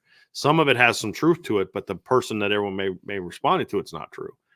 But the Tommy Reese to Georgia thing is I don't believe that's at all true. It's a fake account. It's not a real account. John A1 also asked, what is Cooper Flanagan's potential as a pass catcher in 2024? I mean, he's got a chance to be a good pass catcher. As a complimentary guy, like to me, when I look at his potential production this year, there's two ways I could kind of look at it. Number one is, like, look, if he's going to play as much as he's going to play, he has to have some level of production. And you can't not ever throw to him. It's a waste. Does that mean he's going to have like a Troy Nicholas 2012 kind of year, 5 catches for 75 yards? Does he have like a Ben Koyak type of year the next year with 10 catches for 171? That all remains to be seen. And in both of those instances, those guys were the number 2 tight ends. Troy's going to be number 3 tight end. But for me, I believe you have to use him if you're going to run as much 12 and 13 with him in the game. Then he's got to catch the ball, at least a little bit. So I could see 5 to 10 catches for him next year. That would be my sort of desired number, barring injury. Now, if Mitchell Evans is out the first month, this is hypothetically, let's say his recovery from the knee injury, they don't want to rush him back. Hey, the goal is to have him back by Louisville. All right, cool. No big deal. I mean, you can get him ready for that. Maybe you bring him back for the Northern. I think it was at Miami, Ohio's before Louisville. They say, look, we're going to give him that warm-up game. He could maybe be cleared early, but we want to be safe safe than sorry. Then he could step in, and then Cooper could get a lot of production as number 2 tight end there. He could get 3, 4, 5 catches during that 3 to 4 games if that happens. And then maybe doesn't catch a ton the rest of the way. But just overall, barring injury, barring guys being out, I think 5 to 10 catches would be a nice number there for your third string tight end. That would be the ideal. I mean, if you think about it this year, you think about the third string tight ends this year. I mean, you had 2 catches from Davis Sherwood. You had 1 catch from Cooper Flanagan, and then 5 catches from Eli Raridan. That's 8. So I mean, those were basically the guys that made up your third tight ends this season. So that's where I would be on that. Brandon Plesner says, now that Raiden Vines Bright is transferred to IMG, do you think he remains a realistic wide receiver target? Where do you see the wide receiver board as of now, and who would you like to see in a 4-man class, including Bettis? I like how you said that. As far as I know, yes, he's still going to be a Notre Dame target. The key is if you're on a kid before he goes to IMG, you're in the game. They've gotten IMG kids before. They got Houston Griffith. They got Robert Hainsey. They got Tony Jones Jr. They got Spencer Perry. So they've gotten IMG guys before. The question is like, are you going to be able to get on a guy at IMG when he's at IMG? That's less likely. That's one where they just haven't been overly successful of getting kids that they got on while they were at IMG. You already have a relationship with this kid. I mean, Mike Brown's been building it for well before he got to Notre Dame. So there's a relationship there. And also, too, Brandon, is Notre Dame's entering into a little bit of a different sphere right now in that they're becoming more of an it program. And now with Nick Saban leaving, I mean, there's just a lot of things going on where they're becoming more and more of an it program. That if they go out this season and throw the ball like we hope they're going to throw the ball and have the success that we think they're going to have on offense this year, after scoring 39 points a game last year, then all of a sudden they become that type of program where kids want to go play for them. And because not every IMG kid has this desire to get I'm just going whoever's going to pay me the most. There are kids like that. There's no doubt about it.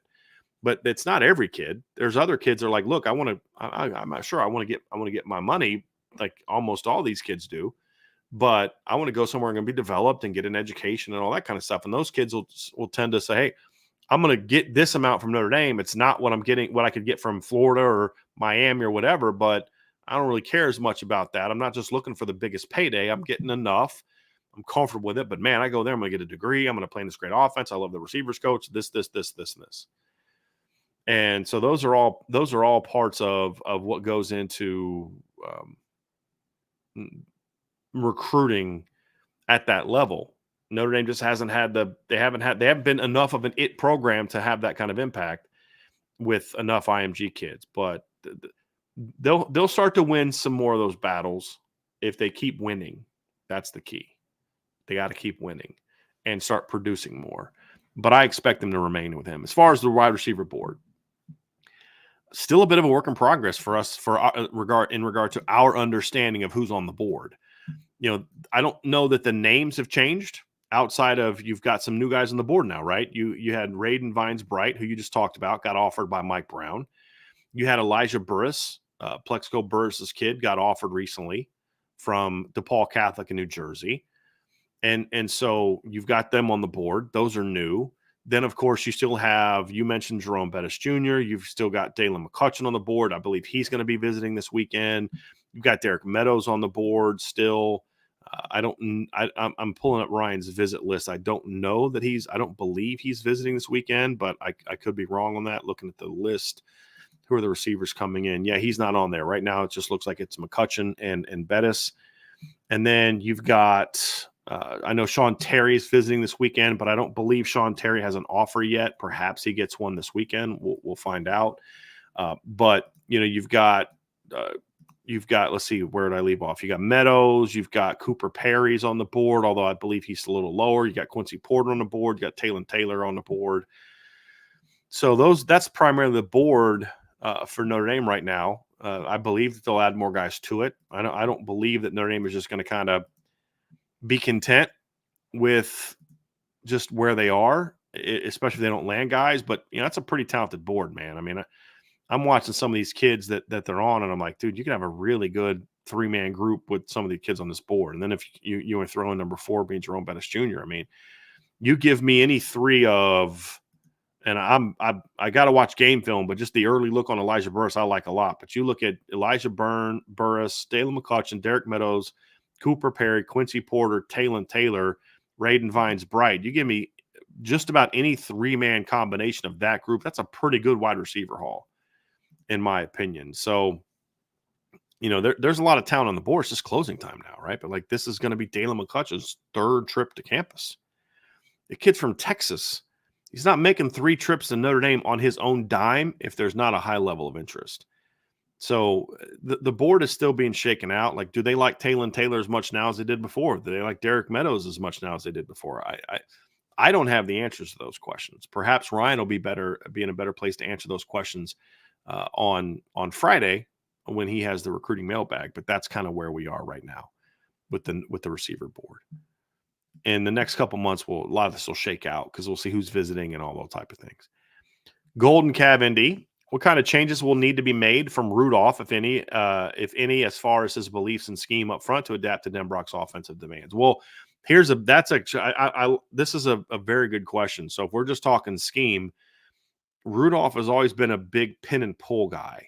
A lot of counter, a lot of gap scheme, a lot of power at Wisconsin. And we saw them run a lot of that. They ran a lot of power, a lot of counter, a lot of pin and pull type stuff this year on top of that, gap scheme stuff on top of that. Mike Denbrock runs the heck out of inside zone. He's a big believer in running a lot of inside zone. And so, I expect duo to also kind of be part of that, because I almost feel like right now, if you're not running duo and inside zone together, I don't care which one you run more. That's got to be your personal preference, but you've got to be able to run both of them, in my opinion, if you're going to really use them correctly. But I mean, LSU, they ran a lot of inside zone. At Cincinnati, ran a lot of inside zone. And Notre Dame, they ran a lot of inside zone. Having said that, I also believe that when you are really going to be an effective run game, we've talked about this before, you've got to have some diversity to it. You've got to be able to mix things up. So I would imagine that what we're going to see is, Denbrock leaning into the things that Joe Rudolph believes in and is really good, and then combining that with what he does. And the pin and pull stuff is not foreign to Mike Denbrock. They run counter, they run gap scheme at times. I mean, they run toss with getting a couple guys out in space blocking. They run that kind of stuff. Well, that's going to be kind of Joe Rudolph's baby. Those are the things he's going to be really comfortable with. And so the hope is that you can kind of mesh those two things together and get a nice diverse run game. But I think he's going to have to get used to Joe Rudolph's going to get used to the fact that inside zone is going to be our bread and butter.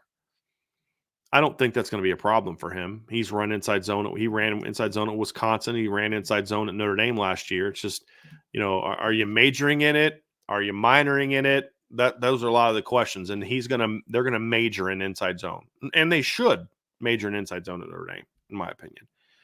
But you'll still see him mix up those other things. So that'll be a combining of the two is what we're going to see happen. But he's just going to have to love the inside zone a little bit more maybe than he has in the past.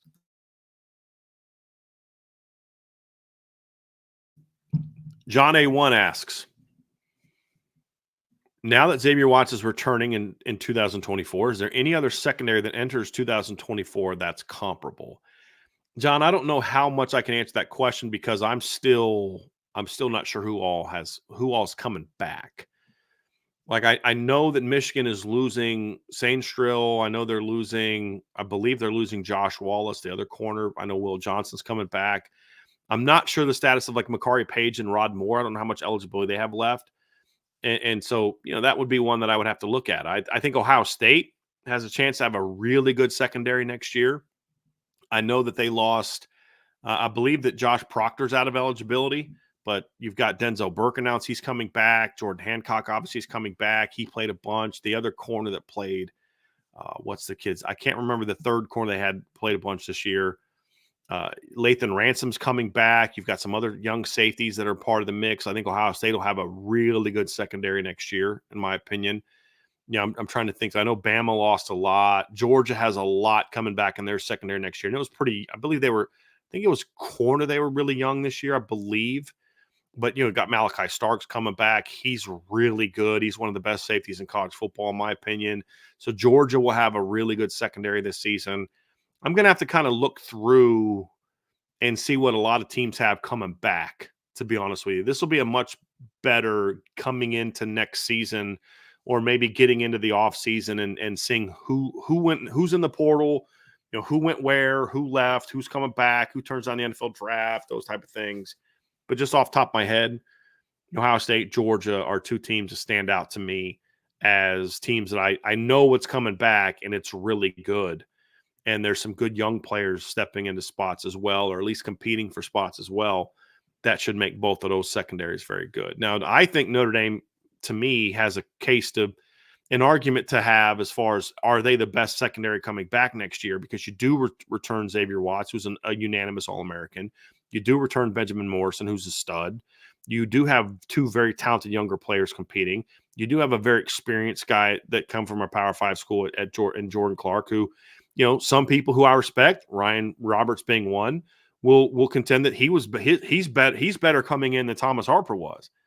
I think to me that's debatable, but but the fact that it's debatable, not just like, dude's crazy, that guy's not nearly as good, makes you feel confident that he's going to be at least on par with what Thomas Harper and Tariq Bracy did the last 2 years, which is pretty good.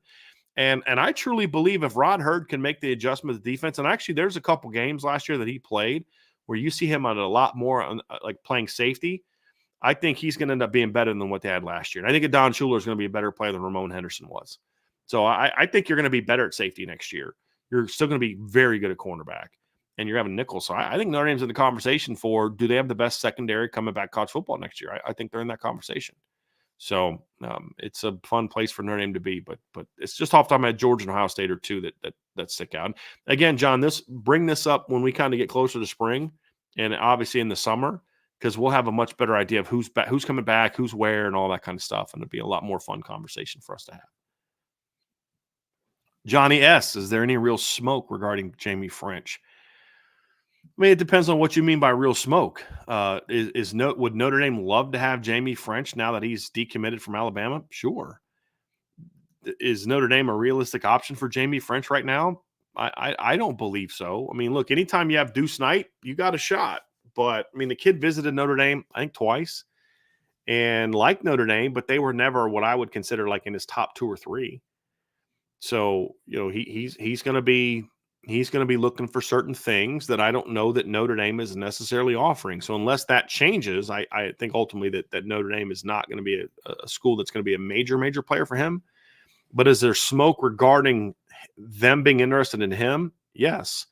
Do I expect, unless he knows where he's going, would I expect him to be interested in Notre Dame? Sure, because he's already been interested in Notre Dame. And it doesn't hurt that Chris Mitchell, who's from the same high school, is going to be in Notre Dame now, right? So there's going to be some familiarity there. I mean, they're multiple years apart, but the kid still goes back there and all those type of things. So, is there smoke to it? Sure, there's smoke to it, but it's not where I'm like, oh, Jamie French is going to be the guy. I would love it if he is. I think it's really good, but he's not someone that I right now think Notre Dame's going to be a major player for. I hope that changes, but that's my read on it right now. That's why I didn't mention him when we had the receiver board conversation a few minutes ago.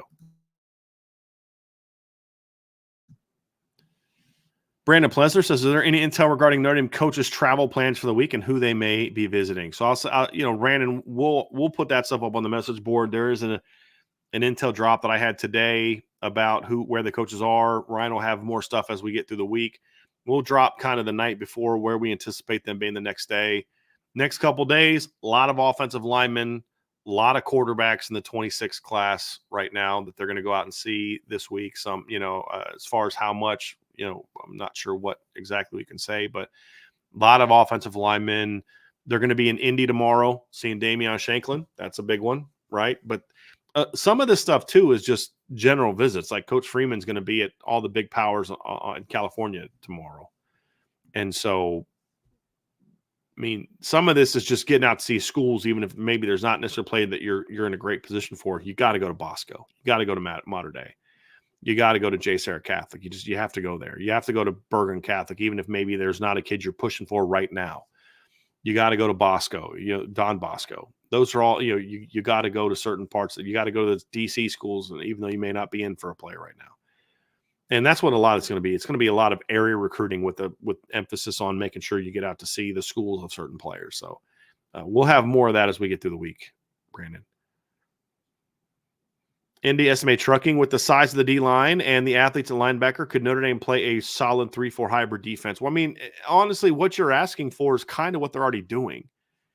And so do I see Notre Dame playing a 3-4? No, I don't. Even a hybrid 3-4? No, I don't, because, I don't think you're ever going to see like 4 linebackers on the field. Could I see but does what Notre Dame does now with their 4-2-5 and at times 4-3 personnel in that 4-2-5, but then your Viper, who's a D end, is a guy that's playing in a 2-point stance and will drop into coverage. I mean, you're getting some of those same principles out of it. But what I like about being more of a 4 down is I just like the idea of being able to cover more of your gaps with your linemen. To me, I'm a proponent of that. I've always felt that was harder to if you got good players, that's a little harder to defend or to plan for as an offensive coach than a 3 down. Even if that 3 down is really good, like you need to have like Georgia talent to me in today's game to really be elite in a 3 down. Like Alabama considers themselves a 3-4, but the way that they use their outside linebackers, kind of like how Notre Dame uses a Viper. The difference is Notre Dame lines up in more under over fronts and Bama lines up in a more odd fronts. So there's certainly some differences, but again, that's Bama talent. Could Notre Dame do it? Sure. I don't know that Notre Dame is going to have the beef to do it, to be honest with you. I think in order to do a 3-4 the way Bama does and Georgia does, you've got to have beef. And I don't know that Notre Dame necessarily has that kind of beef right now to be that. Could they in the future? Maybe, but not right now.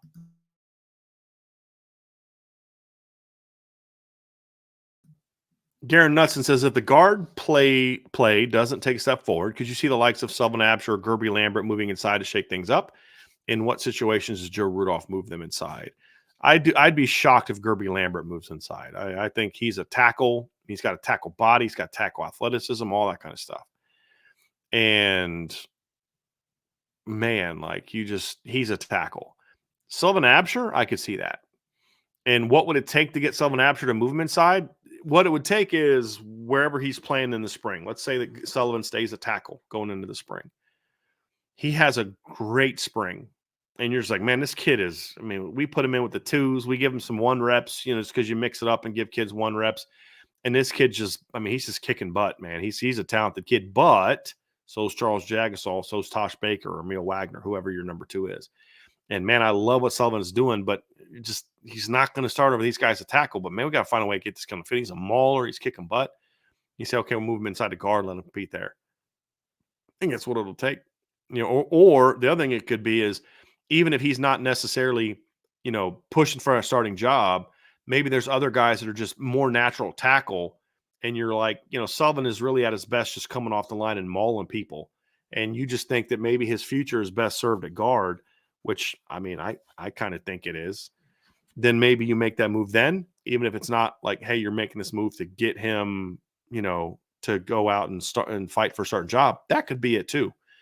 But I'd like to see him move inside. I would, but your tackle numbers are not great right now. So if anything, Gerby Lambert coming in 2024 and showing like, hey, this kid's going to be ready really quickly. Now all of a sudden you've got Charles Jagasaw at tackle, you got Tosh Baker at tackle, you've got Emil Wagner tackle, and you've got Styles Prescott as a young developmental player. And then all of a sudden Gerby Lambert comes in and is like, dude, I'm going to be ready quickly. I think that's where you might feel a little bit more comfortable saying, hey, let's move Sully inside, give him a chance to compete for starting job because he's really good and he's massive. I mean, could you imagine if someday Notre Dame is lining up with let me pull up Jagasaw, I believe, is 6'7" and 325, 330. Let me pull up the roster here real quick for this past season.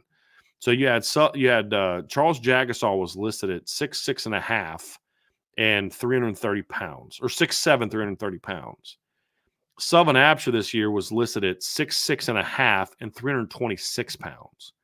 Could you imagine Notre Dame lining up to run a football next year or in 2 years with those two monsters side by side and saying, like, good luck stopping us running to the left? Have fun with that, fellas. Boy, I could see that. That would fire me up. So, yeah, I still would like to see Sullivan move inside. And then you'd have him. You'd have, obviously you have Coogan and Spindler as the veterans, but you have Sully. You'd have Sam Pendleton. You'd have Billy Schrouth. Obviously, who's going to compete for starting job. Peter Jones, I think, eventually is there. All of a sudden, you're like, man, the depth of guard and the battles of guard are going to be really, really good. But that's kind of what I would like to see.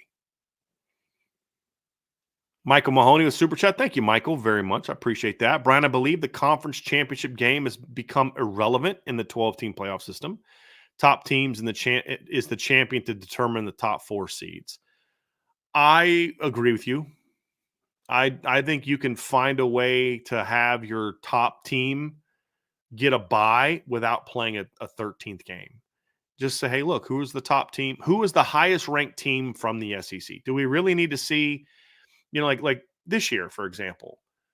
I feel in a 4-team playoff that Bama just had that one good day. I don't think Bama's a better team than Georgia over the course of an entire season. I think Bama was better than Georgia on the day of the SEC title game. That's all you need. And so do I think you can maybe hinder yourself a little bit? Then all of a sudden Bama now gets the bye week and your best team, Georgia, now has to play in the first round. Is that really what you want?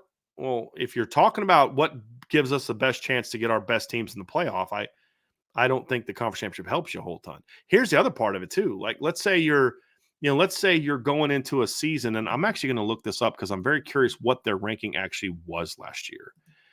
But just give me a second. I want to pull up the college football playoff rankings going into last season's conference championship games. Let me go to 2022. Let me go into week 14. So you're going into the college football playoff. You're going into that last weekend. And let's just use the SEC as an example. You're sitting there and you've got 3 teams that are sitting there like they're likely going to get in. And you've got LSU at 14. Well, the way that conference title games shake out, let's say that Kansas State, let's say TCU would have beat Kansas State, maybe that knocks them out. Let's say North Carolina upsets, North Carolina upsets Clemson and they get knocked out. So let's say Clemson's out. Now Florida State and North Carolina are in. Maybe it's just Florida. Maybe it's just North Carolina, whatever. I mean, you look at different scenarios and you could say, hey, LSU could have gone from 14 to 11 in that final weekend, if you didn't have your conference championship game. And then you say, well, other teams might get rid of theirs too, perhaps. But to me, it's kind of like you have a greater chance, in my opinion, of like if you don't have a Big 12 title game, TCU is in and Kansas State's in. But if TCU would have upset, this is probably a better example than the SEC. But TCU and Kansas State are both in. They're 3-10. Right now, they're both in.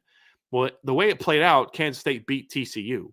But let's say TCU holds on at the end, and now Kansas State gets knocked out. So you having your title game just took a team out of the playoff. I think you're going to see that happen more than they would like. But here's why it won't matter. Because they don't play the title game because they have this deep desire, this deep passion for finding out who is the best team in the SEC. Like, guys, have we needed a Big Ten title game the last decade to know who the best team in the Big Ten was? Has it really been necessary? Like, maybe twice. The Penn State year, was it Penn State, Wisconsin, 2016? Okay, sure, maybe that year. 20, what year did Michigan State and Iowa play? Was it 15, 14? 15. It was 15 when Penn State played Iowa, or excuse me, when Iowa played Michigan State. And then Michigan State won, and they go to the college football playoff. I'm pretty sure it was 2015. Let me go look that up real quick. Give me a second. Yeah, 2015. Michigan State beats Iowa. Iowa was pretty good that year. Iowa was undefeated that year. They were 12-0 going into that game.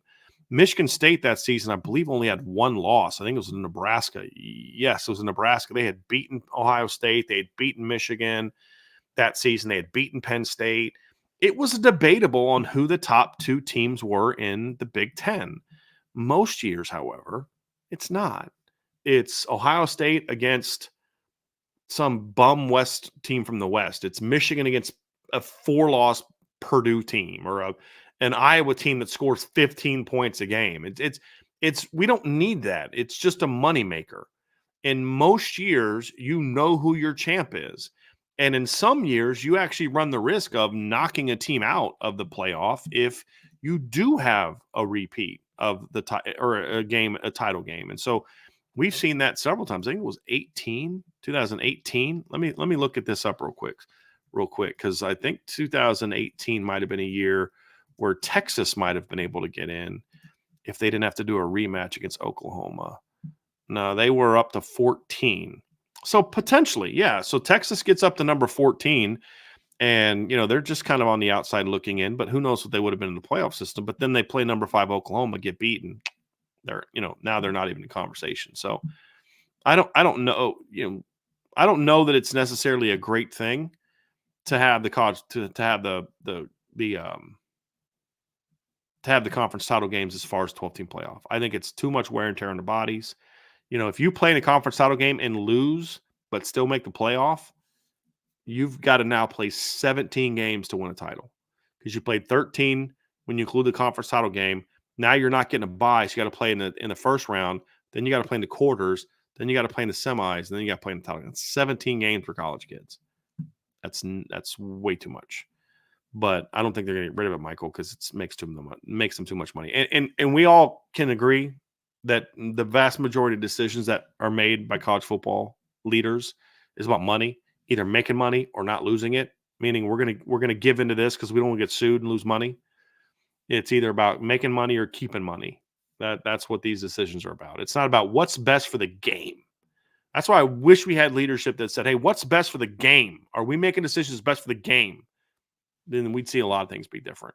They don't really care about that, to be honest with you. John A1, does having an experienced OC like Denbrock, who's been a Power 5 O-line coach, aid Joe Rudolph in development of the young O-line in 2024? Certainly. Absolutely. From the standpoint of, is Mike Denbrock going to be jumping in meetings and taking over O-line meetings? No. But it's more of a mindset thing. Mike Denbrock is going to be a coach that believes in certain things that are beneficial to the O-line.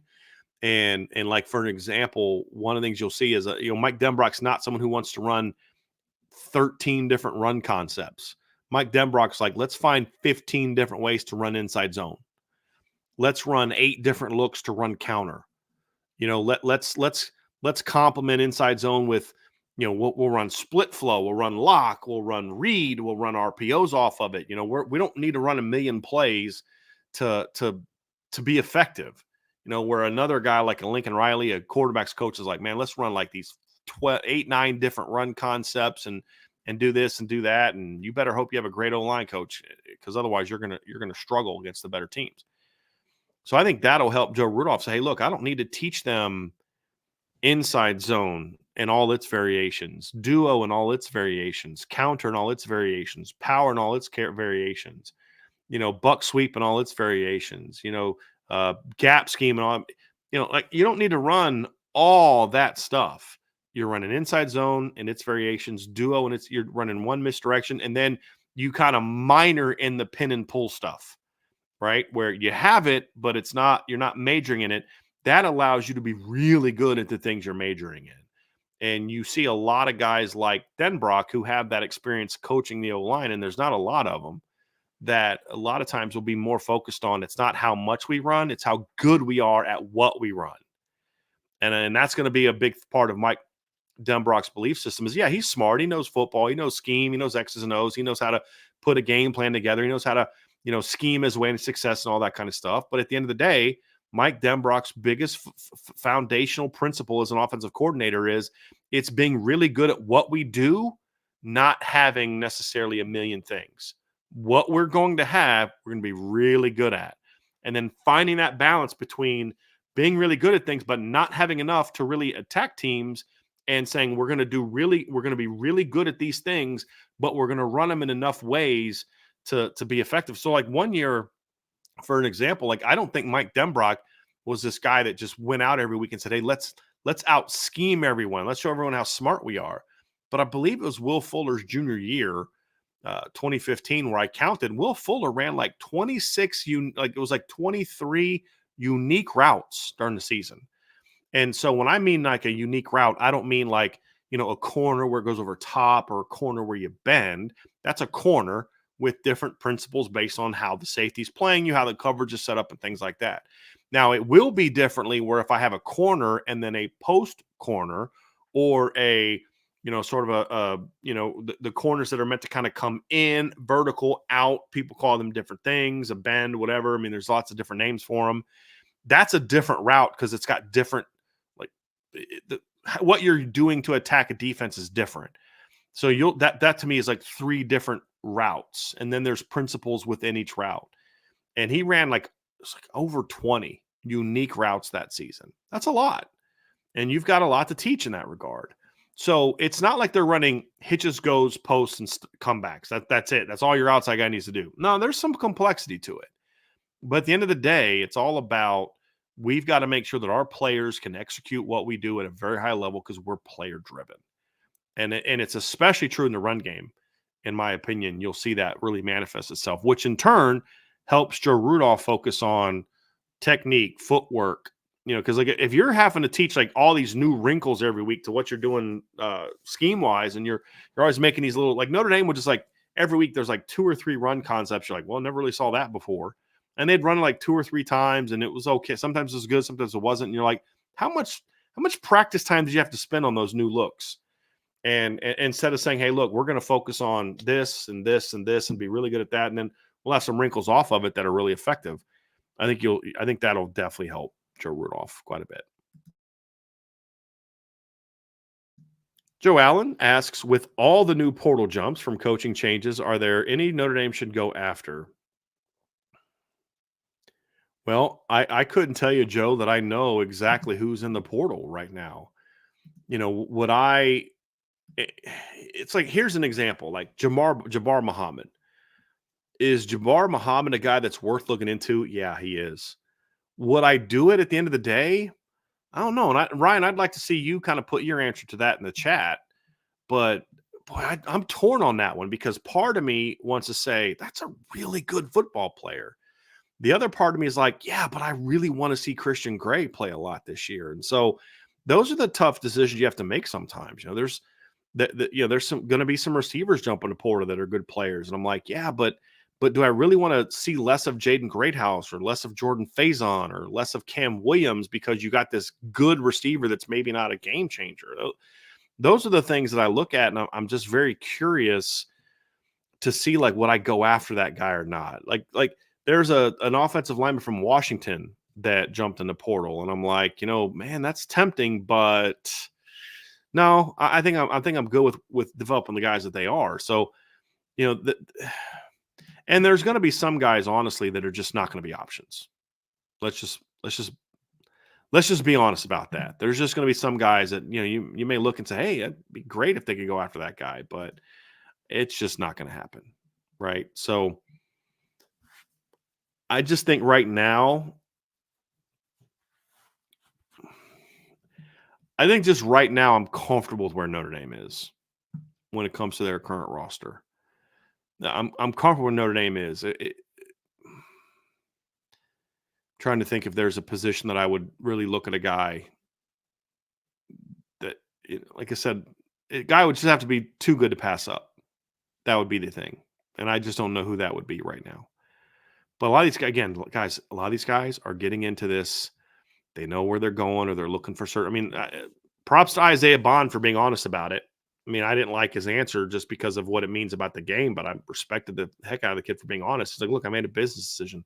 This is going to help my company out more, my brand out more, being at Texas as opposed to over here. So that's why I'm making this move. All right. That's the world we live in, right? He'd be an idiot not to think about those things if that's his top priority. And at least he's honest about it.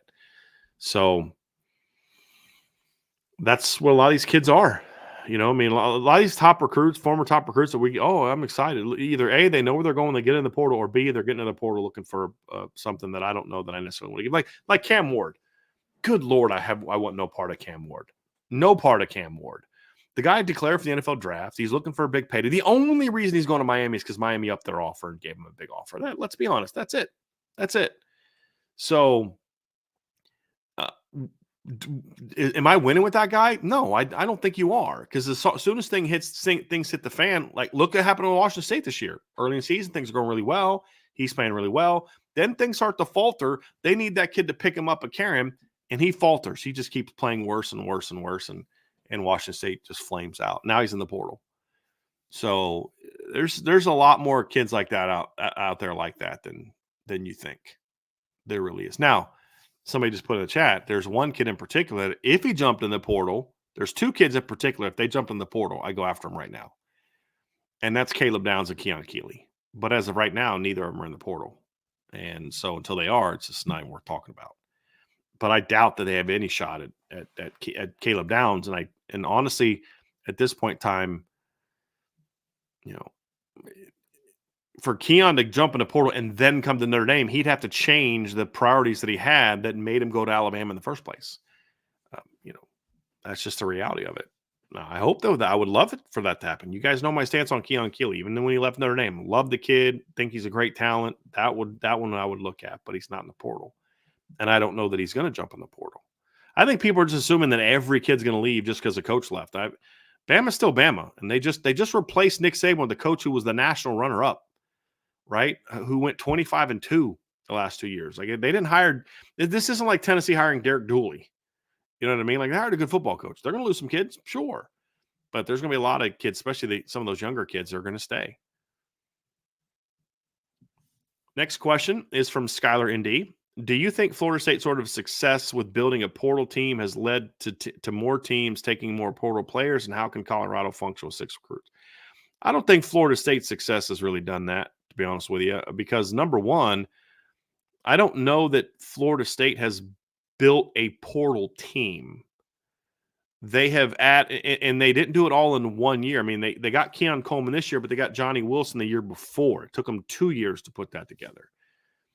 Jordan Travis was a transfer, but he transferred very early in his career before the portal was really a thing. I mean, you got Fentrell Cypress. I mean, you certainly got a lot of portal guys, but at the end of the day, look what happened. They were not in the college football playoff. And then when they decided not to play in the playoff, or not, I mean, when they were kept out of the playoff, a lot of those guys decided not to play, and they went out and lost by 60 in their bowl game. So what really did Florida State accomplish this year? They won the ACC. All right, good. It's good stuff. But then your season ended with a 60-point loss because half your team and most of the portal guys, Johnny Wilson didn't play, Keon Coleman didn't play. A lot of those guys didn't play. Jared Verse didn't play. Trey Benson didn't play. A lot of those portal guys didn't play in the bowl game, and you lost by 60. Now, all the momentum that you had this season has hit a big roadblock. So, they didn't show me that they can win a championship that way. So, I don't know that it's going to change things for a lot of people. You need to hit the portal to win. But I still think it's about building your teams through development and all those type of things. Take transfer kids, but take young transfer kids that are going to be in your system for a few years. I think that's still the preference for most people. And how can Colorado function with 6 recruits? It's a good question. I mean, so far they haven't. They went 4-8 this year. They went 1-8 in the Pac-12. So I don't know that Colorado is functioning right now. I'd have to look and see what, I know they got 20 plus portal kids, right? They're going to get more after the spring. Look, I would love for Deion Sanders to stay at Colorado for a long time. But in my opinion, Deion Sanders just looking to win one good year at Colorado and then use it for some bigger. Like, let's be honest, guys. Deion Sanders goes 8-4, 9-3 one year. He's going to get a bigger job. Should or shouldn't? That's a different debate. I mean, you had Robert Griffin III put a tweet out yesterday, and I think he was being serious. It was one of the dumbest things I've ever seen in my life, saying that the Cowboys should fire Mike McCarthy. Fine.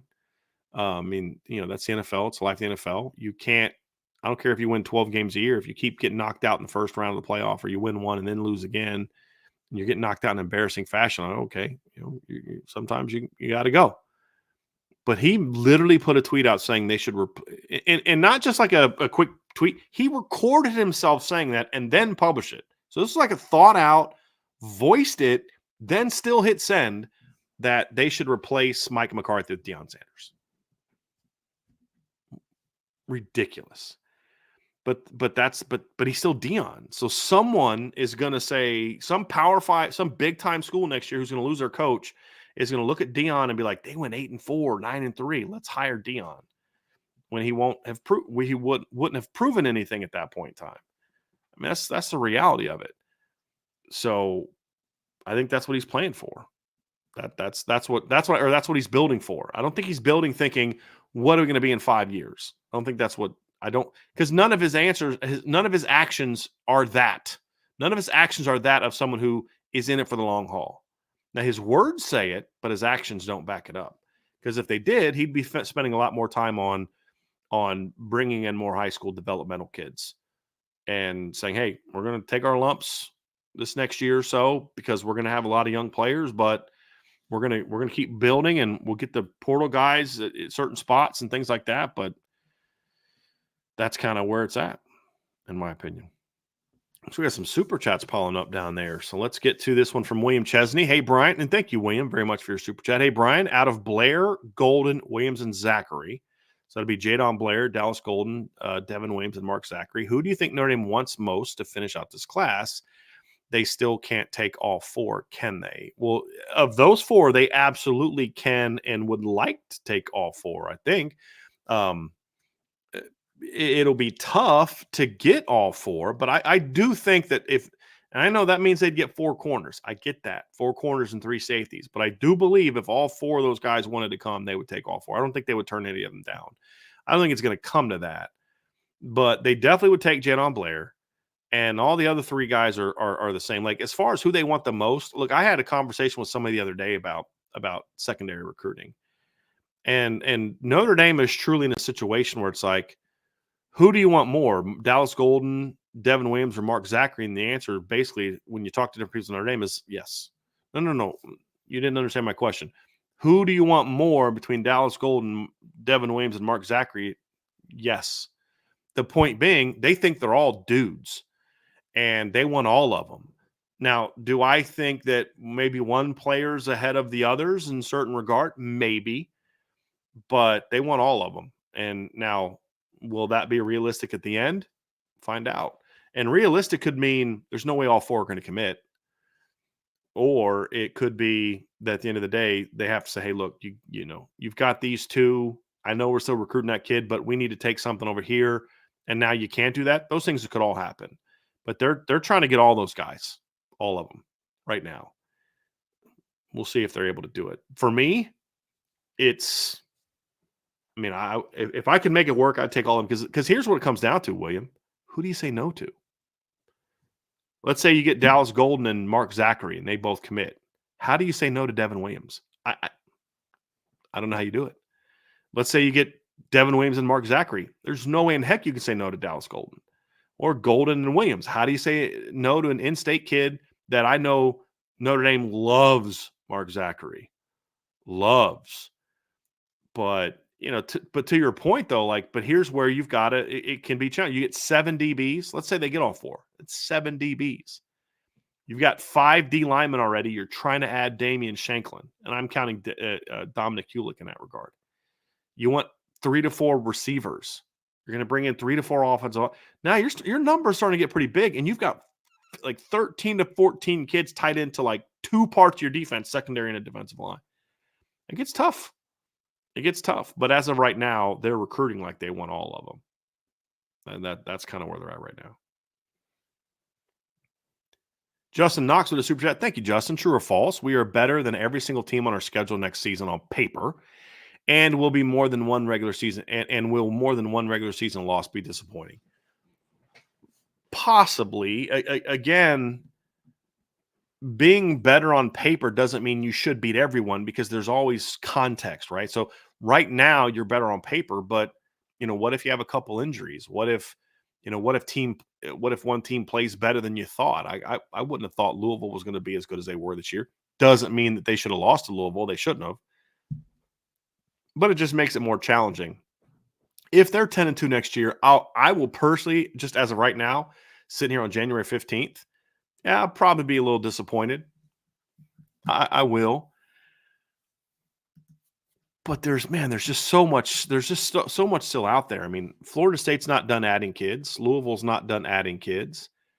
Texas A&M's not done adding kids. I mean, there's still schools that are out there trying to add players. Somebody's going to have an injury between now and the time the game's played. It depends. There's still just January 15th is just a really bad time for me to say this is how in 9 months things are going to start to shake up, because the rosters are going to look. Notre Dame, look, right now, Notre Dame has to lose at least 5 more guys from their current roster. Well, who those 5 are could impact how I think this team is going to be. I don't think it'll be one of those guys, but I don't know. There's still a lot of impactful portal guys out there that if they go to this school, doesn't hurt you as much. So Evan Stewart was in the portal recently. And you're saying I think Florida State's going to have a pretty good team next year, but I think Notre Dame is better on paper. Then all of a sudden Evan Stewart picks Florida State.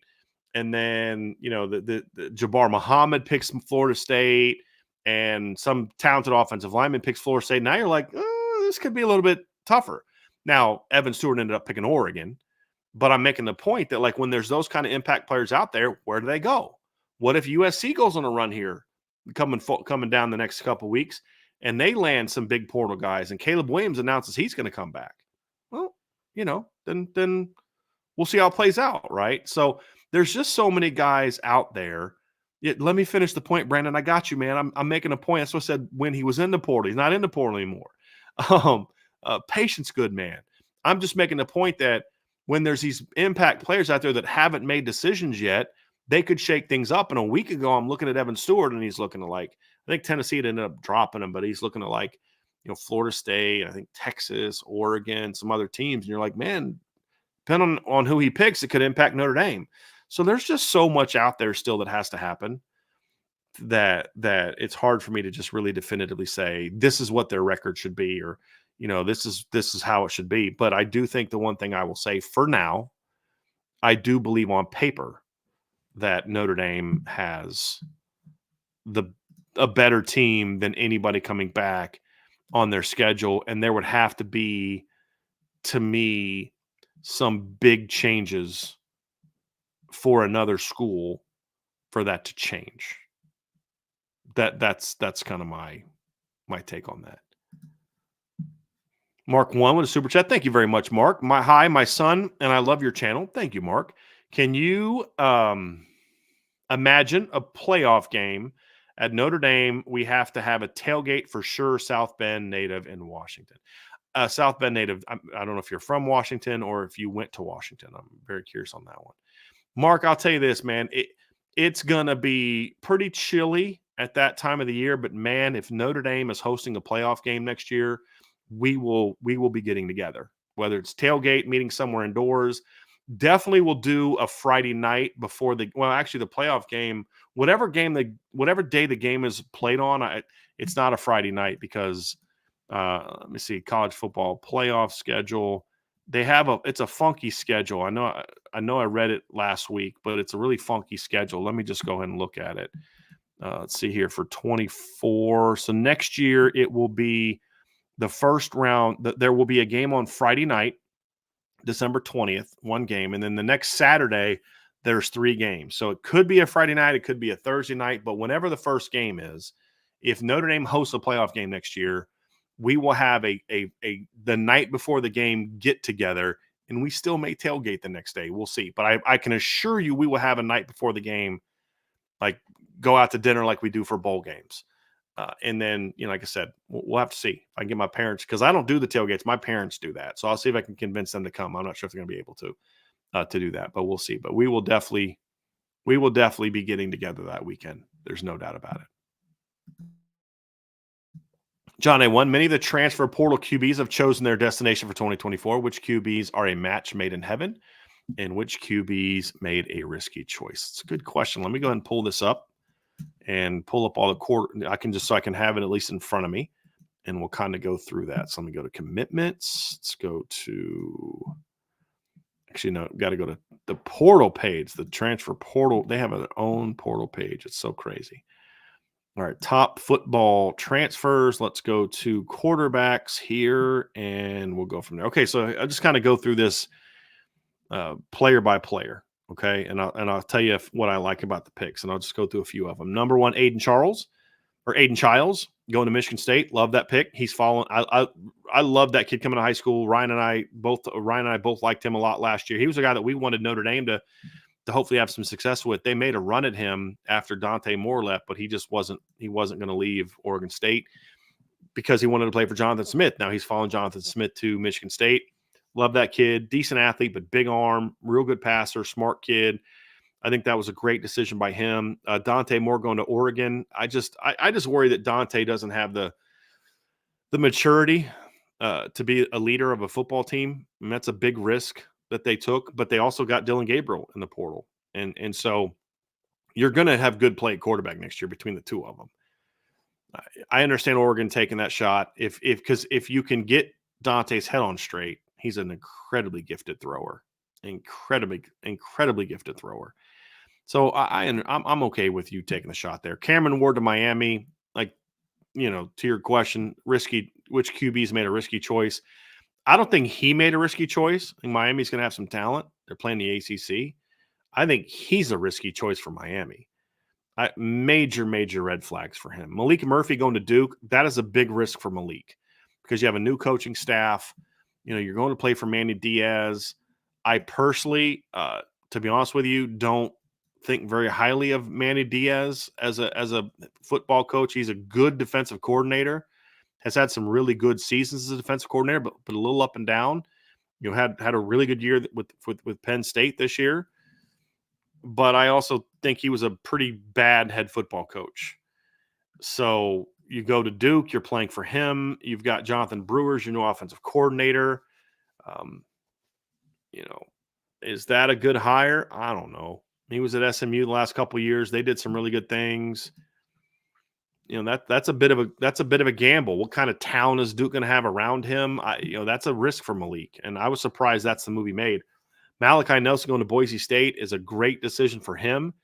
If his head's on straight, it's a great decision for Boise State. I think that was a really good one. Will Howard going to Ohio State is all going to be determined by who the new OC is. Right now, it doesn't make sense to me.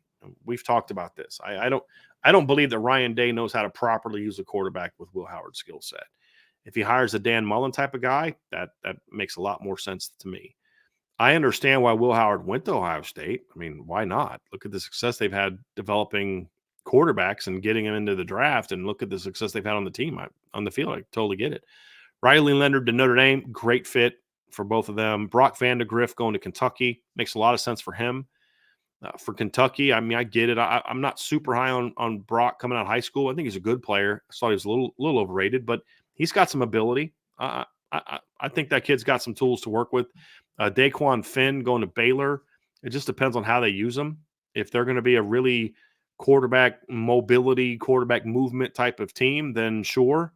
I think that makes a lot of sense. I don't know enough about what they're running now to do that. Kyle McCord going to Syracuse, I think made a lot of sense for him. I think that's a good decision. I don't know that Kyle has shown himself to be an elite Ohio State caliber quarterback. I think that one makes a lot of sense. No clue what Will Rogers is going to do now. DJ Uyunglele going to Florida State makes a lot of sense for him.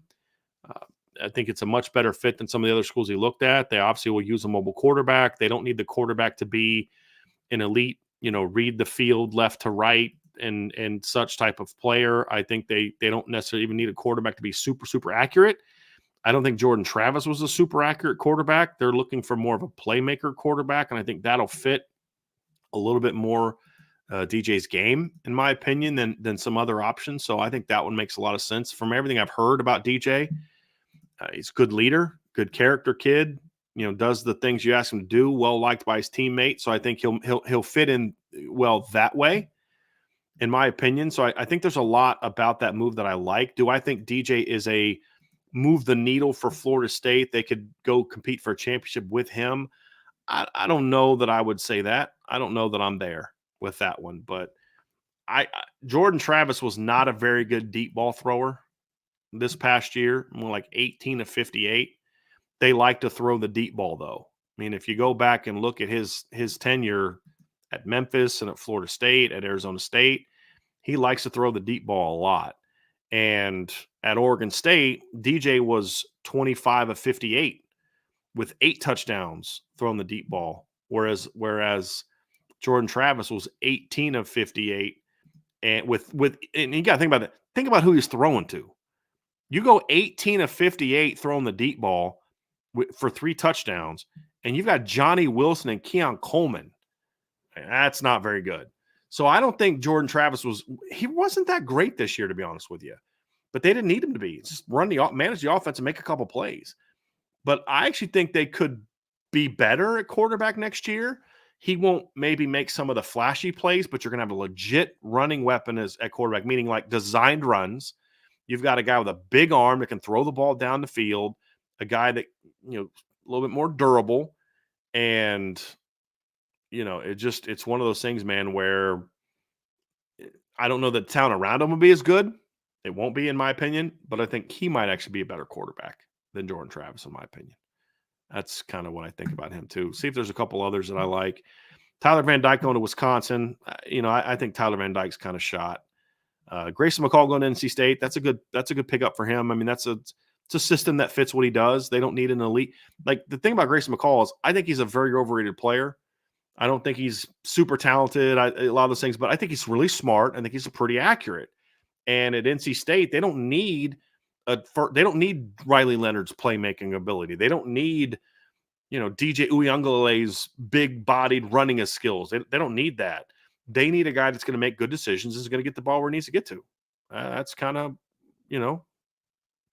where I see it.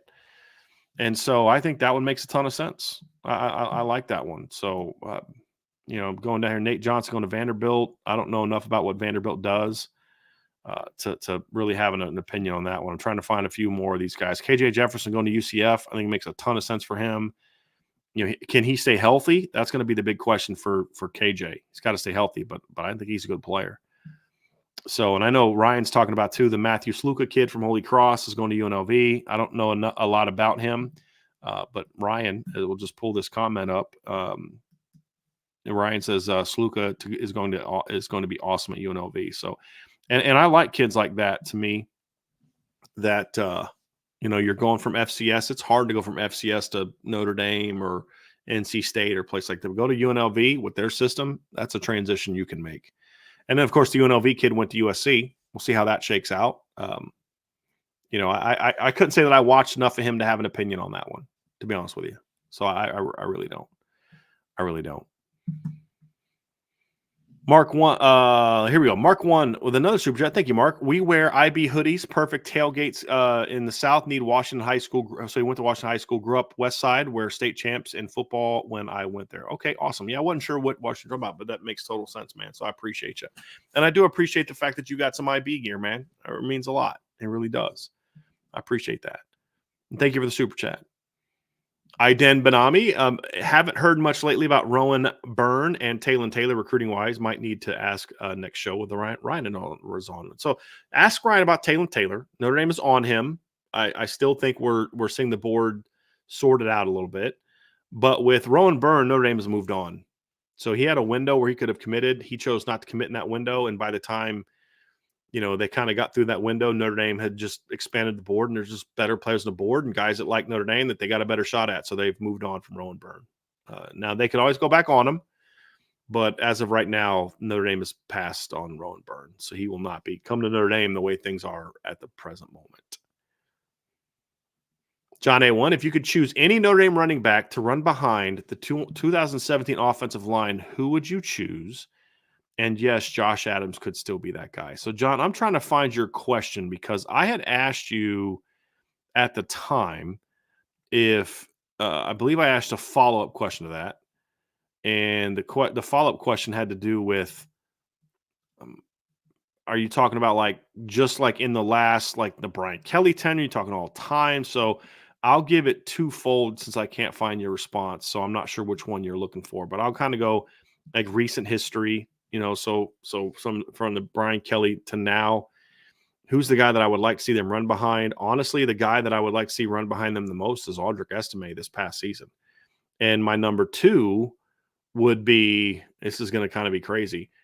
My number two would be the 2018 version of Dexter Williams, not the 2017 version, because Dex was still learning how to just be focused and stuff. But 2018 version of Dexter Williams behind the 2017 offensive line would have been really good, really good. Kyron Williams would have been good behind it as well. There's no doubt. I mean, he's a really good football player, but I really would have liked seeing Audric. I just still think Audric's got a little bit more juice as a big play guy than Kyron had, and I think the speed part was important to that. But I think Dexter's 2018, Audric 2023 would be probably my top two. The thing about Josh Adams is Josh was a great home run hitter, but like the Georgia game, the lines weren't real big that game, and you needed a back that could make reads. Like if you were going to ask me who would I rather have against Georgia in 2017, Josh Adams or Kyron Williams, it's Kyron by a mile, because Kyron would have been able to find those little creases and make those cuts and have the patience and the quickness and the exceptional change of direction ability to find those holes. Audric might have been better in that game, but I don't know that Audric would have been better in that game. Just over the course of a season, I'd say Audric, but like in certain games, you could say, hey, if I could just had Kyron for that one game, Dexter for that one game. But those would be my top options. Now, if you're going to go all time, like my lifetime, so from like 88 to now, man, I would have loved to have watched pick either one of your 92 running backs, either one. You can give me Reggie Brooks or Jerome Bettis, but I'm going to go with the home run hitter more. Could you imagine, because we're talking about college versions, right? Not pro versions. Could you imagine Reggie Brooks running behind the 2017 O-line? That'd have been fun to watch, man. Really, because he'd have got lost behind those mammoths. He was outstanding, man. He was outstanding. That'd have been fun to watch.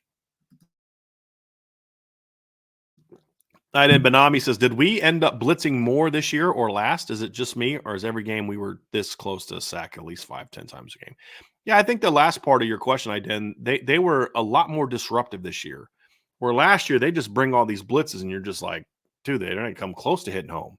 There's a lot more pressure. Because I made this point on the board. I said, yes, the sack numbers went down, but they were a much more disruptive unit. And how can you tell that? Well, there's lots of different ways. I mean, you went from like 24 pass breakups to 48. Well, that's partly on your secondary, but that's also partly on, quarterbacks getting the ball out too quickly and, because of the pressure, and it allows the DBs to make plays in the football. That's a part of it. You think of the first interception that Xavier Watts had against USC. Yeah, he made a great play on it to close on and pick it off, but that pick happened because the pressure on Caleb Williams forced him to throw off his back foot. He throws it over the tight end's head. If there's no pressure, he steps in and he hits that tight end right up the middle, and you've got a big play opportunity for that. So, those are the type of things you look at and say, the pressure made those plays. And then the other one was, I think this year they gave up, it was something like almost 10 fewer they gave up like 10 fewer completions this year, but it was on I'm gonna have to look it up. Give me a second. I want to look this number up because it shows you what I'm talking about.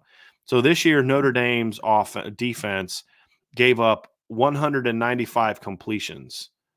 No, that's not it. Let me see here. Yes, okay, here it is. This year's Notre Dame's defense gave up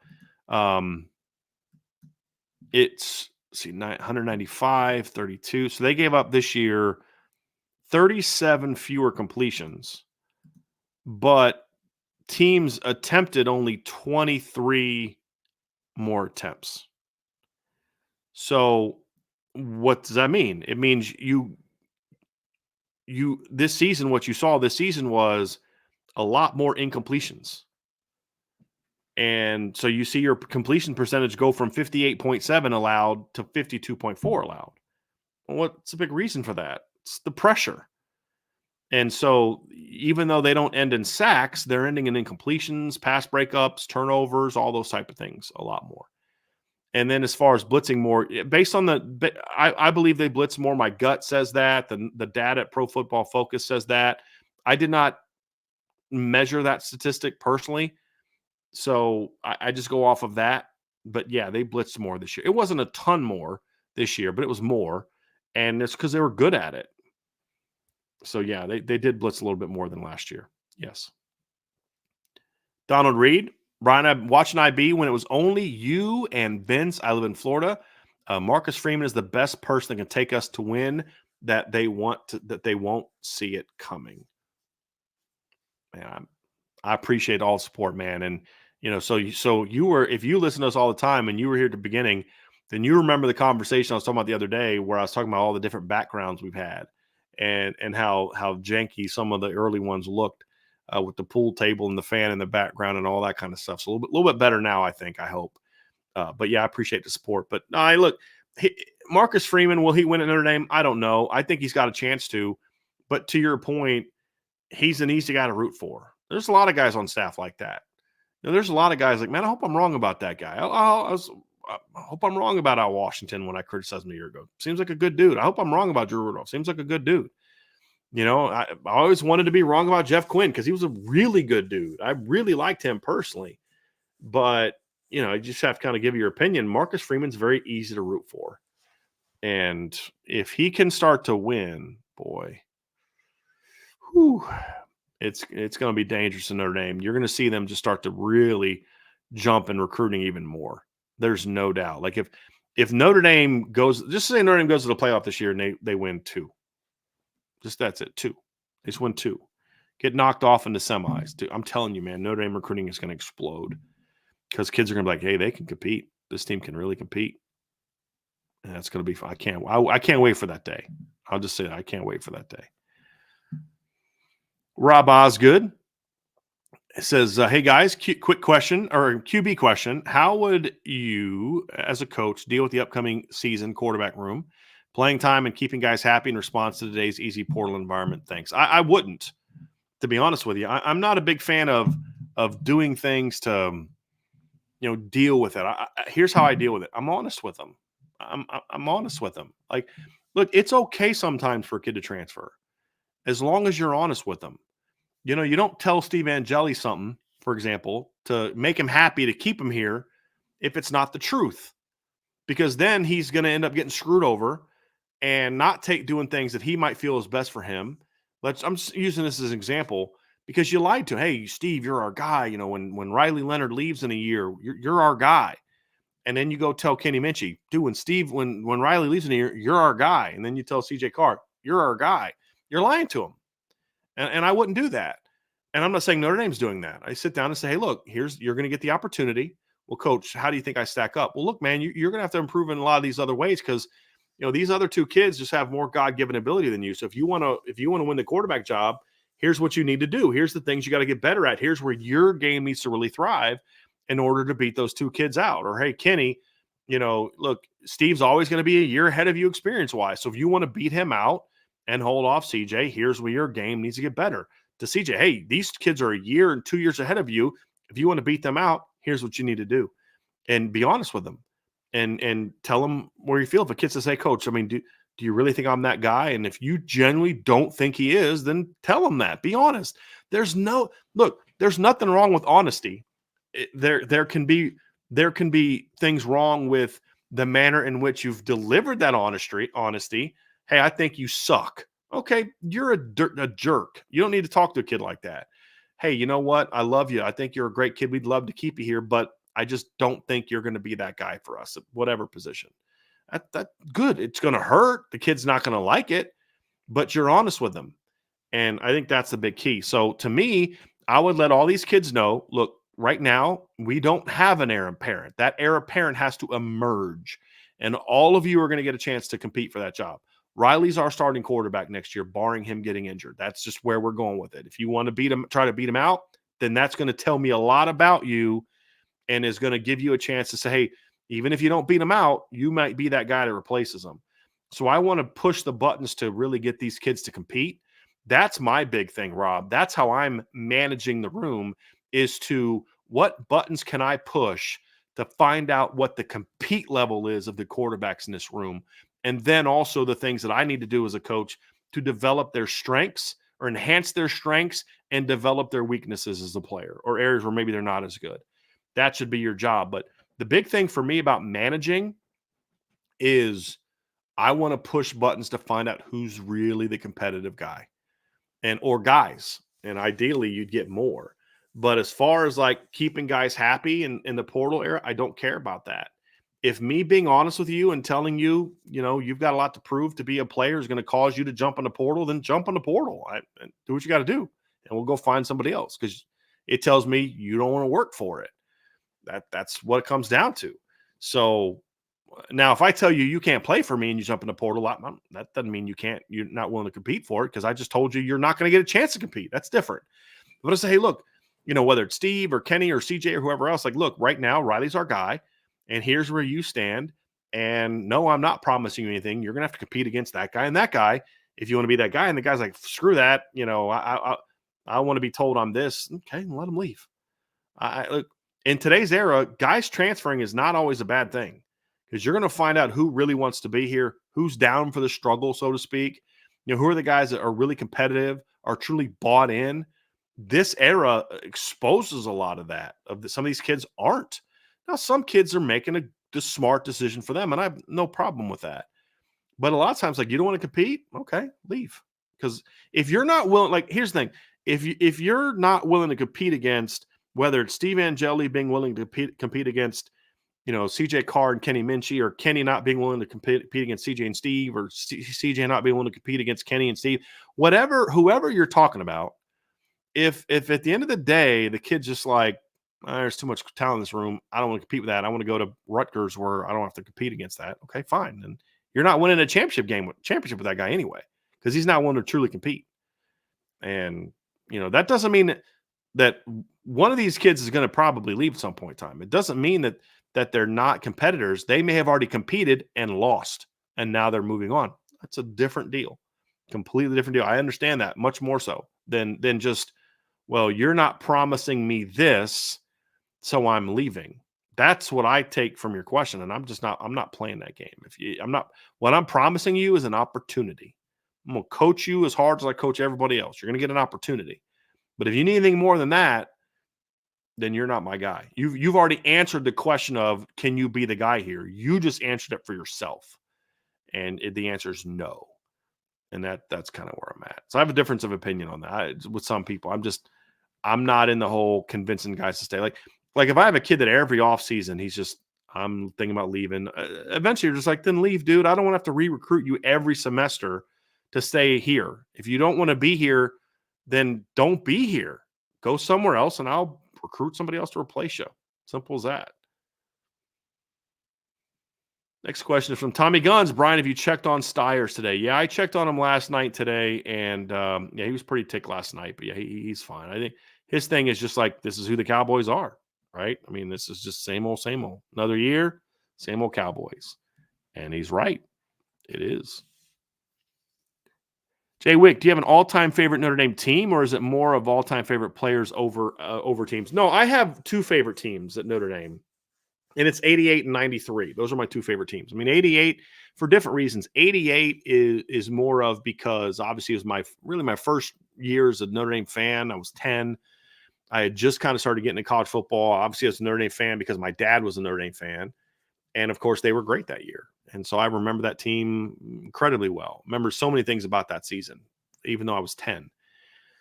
The other one is not, I just love that 93 team. And there's a lot of different reasons for it. I was, that my family was going through a really tough time that year. And there was a lot of issues going on. And that fall football season was a bit of you know, an escape, right? So when Notre Dame played on Saturdays that football season, it was a bit of an escape for me. And it gave me something to be joyous about. And it was a fun team. I loved watching Kevin McDougal. You talk about how your opinion of something, like I remember Kevin McDougal making a lot of plays with his legs. But then when you look back at his season numbers, he had less than 100 yards rushing. And it's like, Dad, no way. That's got to be wrong. And you look like, yeah, wow. Yeah, he did. But it's just, I remember the 3 or 4 really big plays that he made. I think he had like a long run against Michigan and things like that. But that was such a fun season to watch. And it gave me joy during the year where I didn't have a lot to be joyful for as a 15-year-old with what we were going through. And so that was another really memorable year for me. Those are my 2 favorite teams for Notre Dame teams over the years. Archer 452, our resident Ohio State fan, says Ohio State is currently rumored to be considering 3 names for offensive coordinator: Jason Candle, Kentucky OC Liam Cohn, and an unnamed NFL OC. As an outsider, which one would you least like to see as on the opposing? For me, it's Jason Candle. I really like Jason Candle as an offensive coordinator. I think he does some really good things. I think he's a smart guy. Him being a head coach, former head coach would be good. I mean, former NFL, an unnamed NFL OC. I have no fear of that because I don't know who it is. I can't fathom. Okay, would I be afraid of? Not afraid, because that's not what you're asking. But like, would I have concern being opposed? I don't know who that is, so I couldn't tell you. Liam Cohen. I think Liam Cohen does some nice things, but I think so far what Liam Cohen has shown me at Kentucky is that he's a really smart X's and O's guy.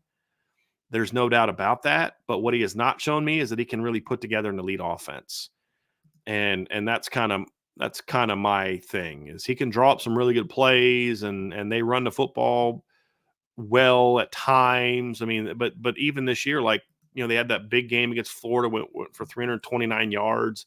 And then here's what they did the rest of the year after that: 55, 181, 72, 110, 95, 122, 83, and 92. Before that, 160, 135, 115, and 113. But then you look at 2021 was the OC there. Yeah, a lot more success. 341 against Missouri, 230 against South Carolina, 330 against LSU, 225 against Tennessee, 236 against Vandy, 362 against Louisville. So, yeah, real smart X's and O's guy, but there's a lot more to being a great OC than being an X's and O's guy. And to me, if it's Liam Cohen, it's basically you just hired another Ryan Day, a really smart X's and O's guy that doesn't necessarily know how to build a team and build a unit. Jason Candle, to me, has a much better grasp of how to do that. And so if they're able to convince Jason Candle to come there, that would be a great hire, in my opinion. Really, really good hire. Joe Billick, has the IB staff given free subscriptions to coaches at Notre Dame for the boards? If not, why not? Well, number one, because those guys make a snot load of money and they don't need me to give them freebies. Number one. Number two, I've never really had a conversation with Notre Dame coaches about the boards. I mean, we talk about plenty of things, but not about the boards. And the other thing, too, is if you're a coach at Notre Dame, you have no business being on message boards. You should not have the time to do that. You'll have people that will read it. And if anyone at Notre Dame came and asked me for a free membership, I'd absolutely give them one. But I'm not going to go to someone and be presumptuous enough to think they'd even want a free membership, much less, give them one. If you're employed at Notre Dame and you want to have a membership of our board because you want to monitor the things that we say, all right, fine, just ask. I'll probably give it to you depending on where you are. But man, it's like, dude, you make millions of dollars a year. You can't pay $4.99 a month for the IP membership so you can monitor what's going on. Come on, man. But yeah, it's just not a conversation I've had, to be honest with you. But I'd probably give them one if they asked. Call them a cheapskate and say you're buying dinner next time. But yeah, I'll give you one. Iden Benami was confusing your board post on clicking the article still. That's not something I really want to talk about publicly, Iden. So reach out to me privately and I'll explain to you what I'm looking for there. Just a process of what we're doing. Next question from my den. With so many new players in the portal recently, especially from Washington, Bama, did we move too quick? Did we move too quick on some players? Not saying that negatively on the players we grabbed, but just a thought. No, not at all. I mean, you can't say, sorry, Chris Mitchell and Bo Collins, I'm not going to take you because I'm thinking that maybe in a month, maybe Nick Saban might retire and then Kalen DeBoer might leave Washington to go to Bama. And in that instance, we may want to go after this guy instead of you. You can't do that. Here's here's what our needs are, and here's who's available, and then you go get them. And if somebody jumps in the portal late that you want to go get, then go get that guy. But first of all, there's not as many players that are in the portal that I've seen that are guys that are like, oh my gosh, I wish they would have passed on that guy to go get that guy. I don't know that there's guys like that right now that I'd go after. So I wouldn't really care too much about that, to be honest with you. I mean, you know what your needs are. You know when your needs are by, and you know who's on the board at the time. You go get them. That's where I'm at. I mean, I understand where you're coming from. Hindsight, looking back on it, I get the question, Dan. It's a totally fine question, but just to me, you can't think that way. Here's who's out there. Here's what our needs are. That kid fits our need. Let's go get him. Like I'm not. If I knew I could have got Isaiah Bond, and I would have had to pass on Chris Mitchell in order to get Isaiah Bond, I'm not going after Isaiah Bond. I mean, he's a good football player. I mean, he had 48 catches, 668 yards this year.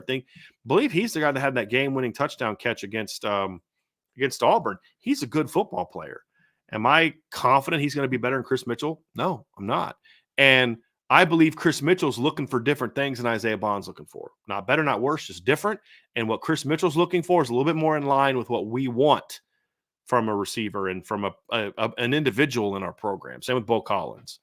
So I'm comfortable with where they are in their decisions and knowing that what they may have to pass up. Because I don't know if most of those guys would even look at Notre Dame. Because again, what are they looking for? They're looking for things that Notre Dame's not necessarily dying to give a transfer guy to come for a 1-year rental, in my opinion. Archer 452, where does Notre Dame stand on their current scholarship numbers? Well, man, look, dude, this is why you got to be on the message board. We have a scholarship chart at the top. In all seriousness, Notre Dame's at 90 right now. So, and getting to 85 won't be a problem. They're at 90 right now. They're going to at least want one more. So you could say 91. So they're going to have to lose at least 6 guys. I could point to 7 or 8 that you're just like, yeah, I expect that guy to leave, or I think he'll leave, or it won't hurt if he leaves. They'll get down under 85 pretty quickly, but or pretty easily after post-spring. But that's kind of where they are right now. David Carpenter, this is a couple years ago during the offseason. You mentioned you might do something about teaching us, mainly me probably, what press coverage is and how to break it. Did you do that? And I missed it. I don't remember saying that I would do it as an individual show. Maybe I did. But we've talked about it on shows before. I've talked about it on boards. We've talked about it before, but have I done like a full show on it? No, David, I haven't. I have not done that. Next question is from Paul Carney. It says in 2023, stop rate, big team has the top 4. Notre Dame is 7. Could a variable that would skew this, like pace of play, come into play? Paul, I don't understand this question. Stop rate, big team has the top 4. Big 10 is the top 4 in stop rate. I'm not quite sure what you're referring to, where you're getting this from. Are you talking about the stop rate for like this Pro Football Focus numbers? I don't know kind of what you're referring to there, so I really can't answer that question. So maybe you could follow up a little bit in a different area, and I'll be able to answer that.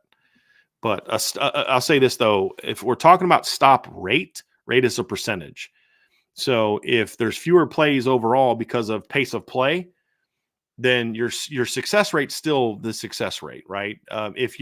What changes usually from these type of things is like the raw numbers.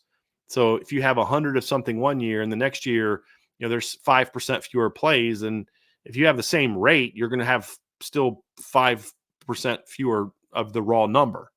Your success rate so like take third down, for example, right? So if your offense one year, you have a 45% success rate on third down and you run, you have 180 third downs.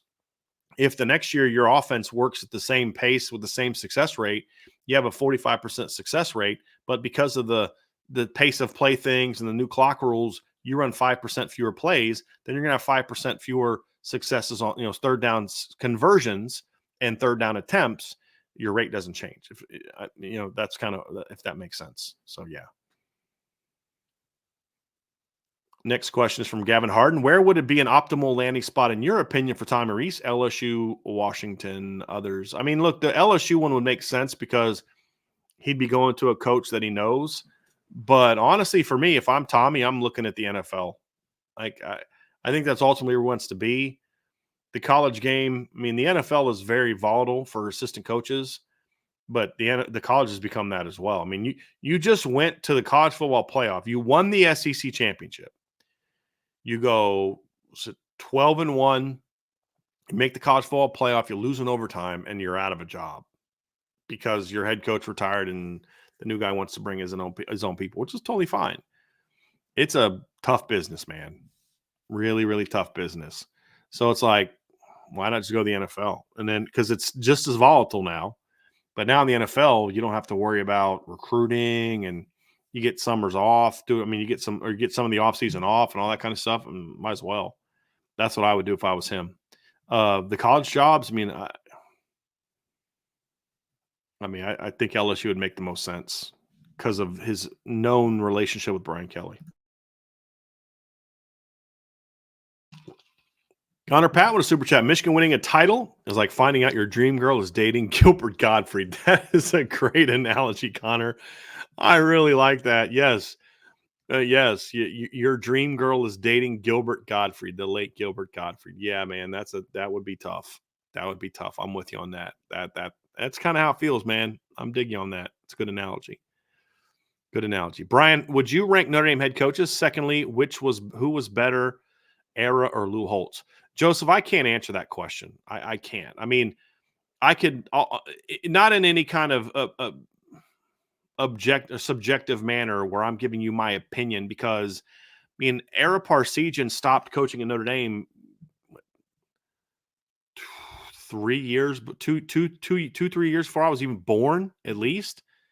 So I really couldn't tell you. I mean, all I can do is look at championships and look at winning percentage. And to me, when you look at the success that they had, Era Parsegian to me had a more successful career at Notre Dame than hold on, let me just pull this up so I can have something to back this off of. Percentage college football. So when you look at the coaches, give me a sec here, folks. Let me pull it up from the coaches. So when you look at I'll just look at Era and Lou, for example. So Era was at Notre Dame from 1964 to 1974, right? So that's 11 years, right? 3, 4, 5, 6, 7, 8, 9, 10, 11. He went 95, 17, and 4. Lou Holtz was at Notre Dame for, I believe, also 11 years, 4, 5, 6, 7, 8, 9, 10, 11. He went 130 and 2. So obviously the win percentage for Coach Parsegian is going to be higher. Coach Parsegian was also consistently good. He took over a Notre Dame program that had faltered. The year before he arrived, they went 2-7 under Hugh DeVore. So you can't say that he inherited a better situation in his first year. They went 9-1 and lost to USC at the end. So obviously that season was a pretty good turnaround. Won a title in year 3. Went 9-1, 7-2-1, 9-0-1, 8-2, 7-2-1, 8-2-1, 10-1, 8-2, 8-3, 11-0 title, 10-2. Where when you look at Coach Holtz, there's a little bit more volatility. Started off 5-6 and 8-4. Then they had that great 6-year stretch from 88 to 93, 12-0 title, 12-1, 9-3, 10-3, 10-1-1, 11-1. 2 of those years they finished number 2. They finished number 4 one year, number 6 another year, but then he finished 6-5-1, 9-3, 8-3. So there's just was more consistency from Coach Parsegian. So, but all I can do is compare the numbers. But here's something that somebody who may think Coach Holtz is better is going to push back on. Well, Coach Holtz played much tougher schedules than what Coach Parsegian played against, just because of the nature of who was good. Another counter: Coach Holtz was better against USC than Coach Parsegian was, who struggled against USC. My counter to that would be USC was a lot better during Coach Parsegian's tenure than it was during Coach Holt's tenure. So you can kind of go back and forth on this. At the end of the day, since I wasn't alive for Frank Leahy's tenure or Eric Parsegian's tenure, or Newt Rockney's tenure, my dad wasn't even alive during Frank Leahy's tenure. He was just born actually at the end of the Frank Leahy tenure. I couldn't really tell you. Well, here's what I know. Nobody at the Division I level has ever won games at a higher rate than Newt Rockney did in his 13 seasons at Notre Dame. Nobody. And the only person that was close is Frank Leahy. So Newt Rockney in his career had an 881 win percentage. Frank Leahy had an 864 win percentage. Of course, part of that was was at Boston College, but he went 20-2 at Boston College. He did pretty well. But Frank Leahy at Notre Dame won 4 national titles. Coach Rockney did not win 4 national titles. I think he won 3. Yeah, he won 3, 24, 29, and 30. Now, the counter to that is, but Coach Rockney passed away after winning back-to-back titles. So in Newt Rockney's last 2 years, they went 19-0, won back-to-back titles, and then he passed away in the plane crash that offseason. So who knows how many titles Coach Rockney would have won had he not passed away in that plane accident. So, there's all types of things that you can do and you can say about that, John, to kind of have that conversation and, who's better, who's whatever. Coach Rockney had the best win percentage. Coach Leahy won the most titles. Comparing era to Lou, era had the better win percentage and more titles. Here's the deal. They were all great coaches, Joseph. Who was better?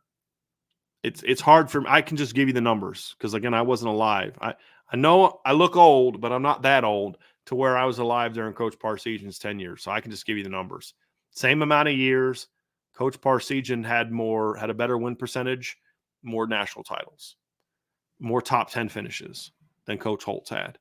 But Coach Holtz's 6-year stretch from 88 to 93 was tremendous. And I think Notre Dame got screwed out of a title during his tenure too. They to me, the problem I have is the criteria in which you used to give Miami the title in 89. If you apply that to 93, Notre Dame wins the title.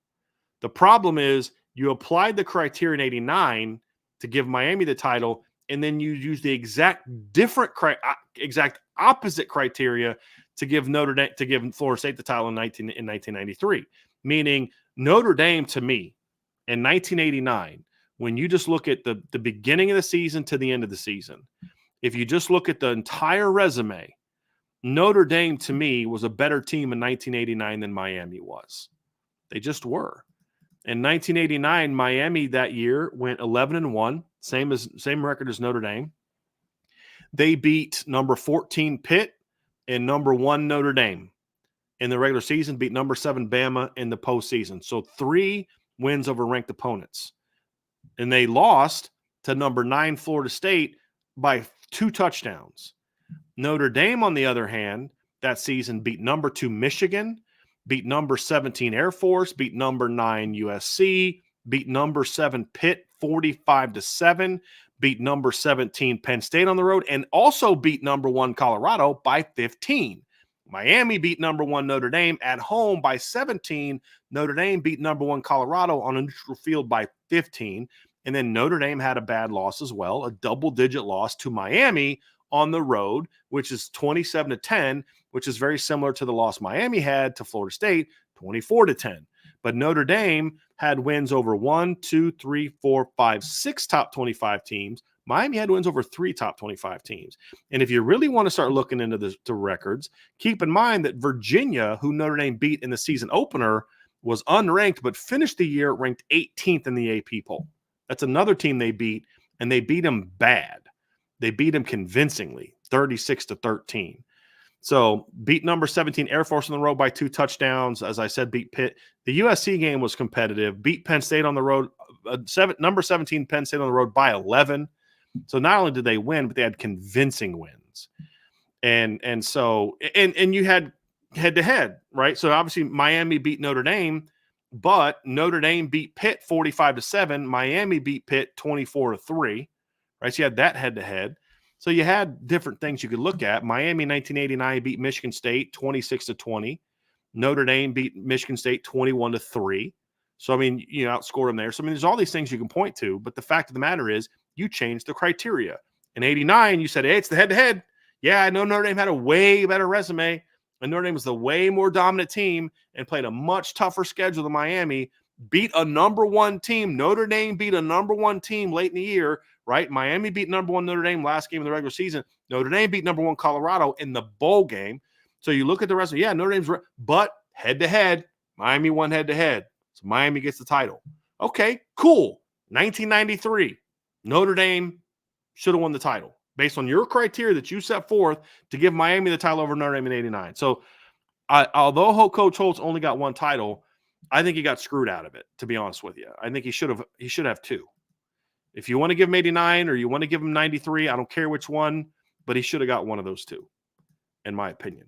But even if that happens, then you start comparing him and Coach Parsegian, and Coach Parsegian still has the more consistent tenure because, I mean, they were top 10 every year, but like when he got rolling, I think, let me pull it up again. I think they were top 10 in every year but one down the stretch. Let me just pull Coach Parsegian's record up again real quick. Give me 1 second. Era Parsegian. All right, so Coach Parsegian had, let's see here, his last, so he was at Notre Dame 11 years, had 2 years they finished outside the top 25. In 1971, they finished 13th. In 1972, they finished 14th, and then the next year went ranked number 1. Where Coach Holtz had multiple years outside the top 10, including a couple years they didn't even finish ranked. So again, circumstances are different, but that's kind of how that conversation goes. So good question, but it's so hard for me to compare those two programs. And somebody asked, Ryan, I'm going to bring up that question for Patrick Fleming at the end. I'm just going to pull that one up here real quick because it's comparable to this. Patrick Fleming thought question: who was better, Parsegian at Northwestern or Holtz at Arkansas? I mean, that's another one of those conversations that that's so far before my time that it would be hard for me to answer that question now. So I'm going to rely on what I, conversation I've had with the late great Lou Samoji about that.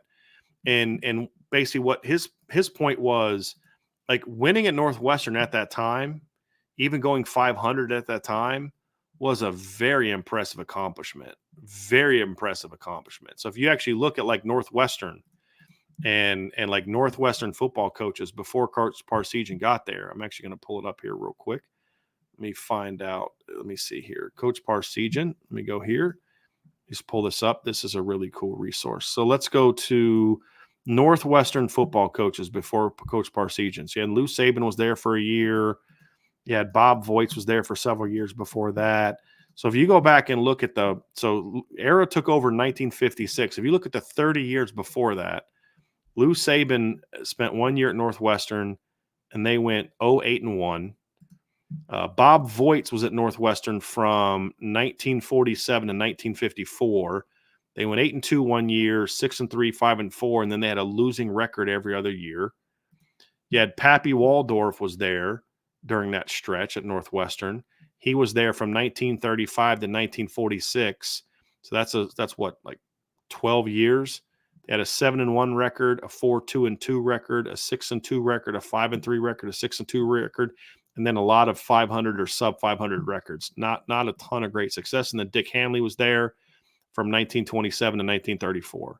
Had back-to-back years of 7-1 and 7-1 and 7-1-1.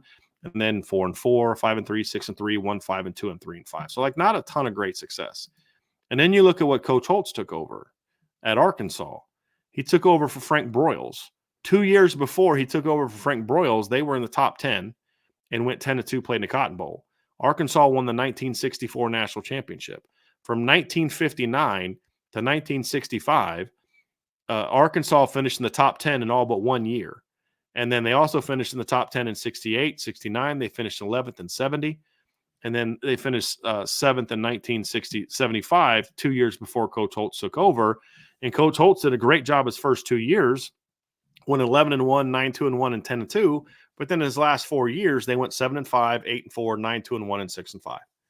So, but then you look at Coach Parsegian in Northwestern, and he went 500. He was 500 there. His last 2 years, they went 7-2 and 5-4. He had a 5-4 record, a 6-3 record, a 5-4 record. At 2 years, they finished in the top 25. He went 36, 35 and 1, 22, 31 and 1 in the Big Ten. But if you listen to Lou Somogyi talk about it, Lou Somogyi will say, boy, like winning at Northwestern at that time was really hard to do. Like going 500 at Northwestern was a great coaching job.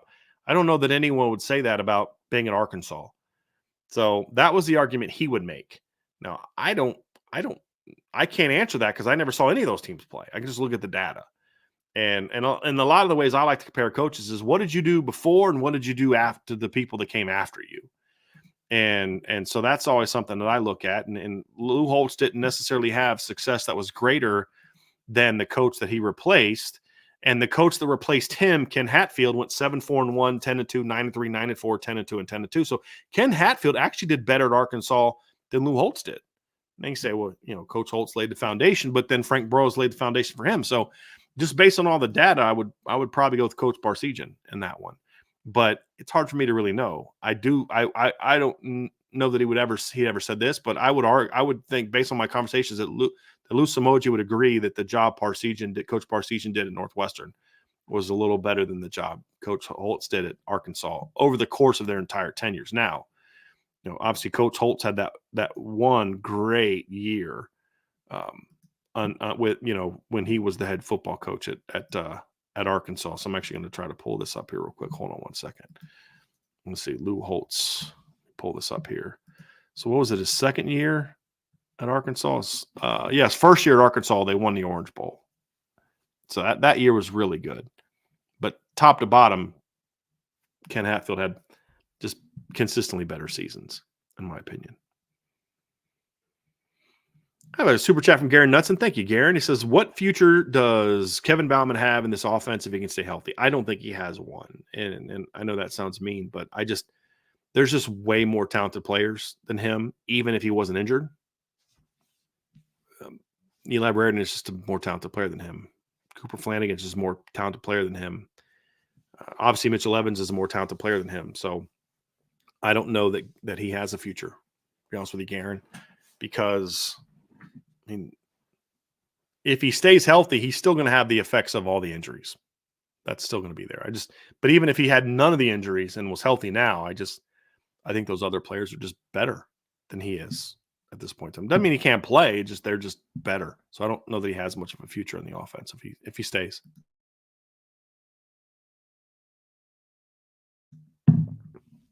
Bobby, yes, are any players not on campus for spring that are still on scholarship, like Ford, Christopher, or Bauman? I do not know. I don't even believe they've reported yet because today's Martin Luther King day. So I don't Junior Day. I don't know that they've reported or not yet. I don't have an answer to that. I'll try to find out. Michael Rice. Michael, thank you, buddy. Brian, what's good? Driving back from dropping my daughter off at ND. Who do you think will start at right tackle? Also, how many yards passing next year? Oh, boy. Well, drive safely, because if you're in town for that, I know your daughter goes to Notre Dame. Boy, it is not. The roads are not pleasant around here. So drive safely heading home, Michael. Who do I think will start at right tackle? Right now, I think Tosh Baker is going to start at right tackle. Will Emil have a chance to beat him out? Absolutely. If I was betting right now, who would I bet on? I'd bet on Tosh. Experience, size, all those things are there. Emil has a lot to prove. Passing yards this year, I hope it's at least 3,500. That would be what my number will be, because I don't know that Notre Dame's necessarily going to throw for like 1,000,000 yards next year. It's certainly possible, but they're going to be a pretty balanced team this season, because of the fact you have the quarterback running presence. I think you're going to see that. And then you look at this year, Notre Dame passed for 3,200 yards, 9.1 per attempt. I mean, I'd like to see them get up to 3,500. And, and then see the rushing production maybe jump up another, 20 yards a game. Because if you look at like right now this year, they averaged 246.5 passing yards per game. That's good for 3,200. If you throw for 3,500 yards a game and that's over 13 games. That's 269 yards per game. So that's a jump of, what's it be, 20, about a little less than 23 yards per game. And then if you look at the rushing numbers, they averaged 200, 185. If you can just get 15, 20 on top of that, you can certainly get there. And then the total offense this year was 432. You can get up to 470. I absolutely think they're capable of doing that. Be a little bit more consistent, be a little bit more efficient, and continue to build explosives. I think this team has a chance to be a lot more explosive next year with some of the stuff they're going to have at quarterback, with the run throw things and just a more dynamic skill set of players. I mean, I love Audric Estime, but some of the runs he had that went for 30 might be 70 for Love and Price. There's just different aspects like that. And then there's some times where the way teams defended the run this year, it's like if they try that next year, Riley Mills is pulling that sucker and running for 40 yards into the end zone. I mean, you're just going to see more stuff like that. So, 3,500 to be a really good number for the pass game to get to 34, 35, and then, keep, get your run game up to around, get your run game up to about 26, 2,700, and you're rocking. You have an elite offense, no doubt. Bobby S. Are any? We actually already answered that one. It was a double one. Casey Curley, when you watch Deuce Knight's film, what player would you say he reminds you of? Michael Vick, RG3, Lamar Jackson, Vince Young, Michael Penix Jr., Tua Tagovailoa, or someone else? So I have mentioned Michael Penix Jr. in the past simply because of the leftiness of them and the arm strength. But the guy that I just think is the best fit for me is still Hendon Hooker. The body type is similar, tall and skinny. Hendon was a really good athlete, a really productive runner. I think Deuce is a more explosive athlete. Deuce is just more physically gifted than Hendon. But as far as style of play, body type, dual threat ability, while also being very dynamic in the pass game, I think Hendon's a really good comp for Deuce. That's the best one for me. And I mean, Michael Penix could run, but he wasn't a runner. He was an athlete that just didn't run a ton. Hendon Hooker was a weapon with his legs, even when he just would scramble, but he was a legit weapon with his legs. And I think Deuce is much more similar along those lines. That's the one that I like. Michael Vick, they're not even close. RG3, to a degree. I mean, there's some similarities there. Lamar Jackson, he's not as fast as Lamar, but some similarities there. Vince Young, similar body type. Michael Penix, I've talked about. Tua, not at all. He doesn't remind me of Tua in any way other than him being left-handed. Like, that's the only comparison I see between him and Tua. It's just them being left-handed. That would really be it. That would really be it. Good question. Kyle Wade, who would you most look for to commit in the next few weeks or months during recruiting and development season? Well, that's obviously going to be a question that you'll want to ask Ryan and give his opinion on. But look, I think that they'll get a linebacker in that period of time. I'm not going to say who. I think they'll get at least one DB in that time. I'm not going to say who, and I won't be shocked if they get an offensive lineman and a receiver in that time. I'm not going to say who.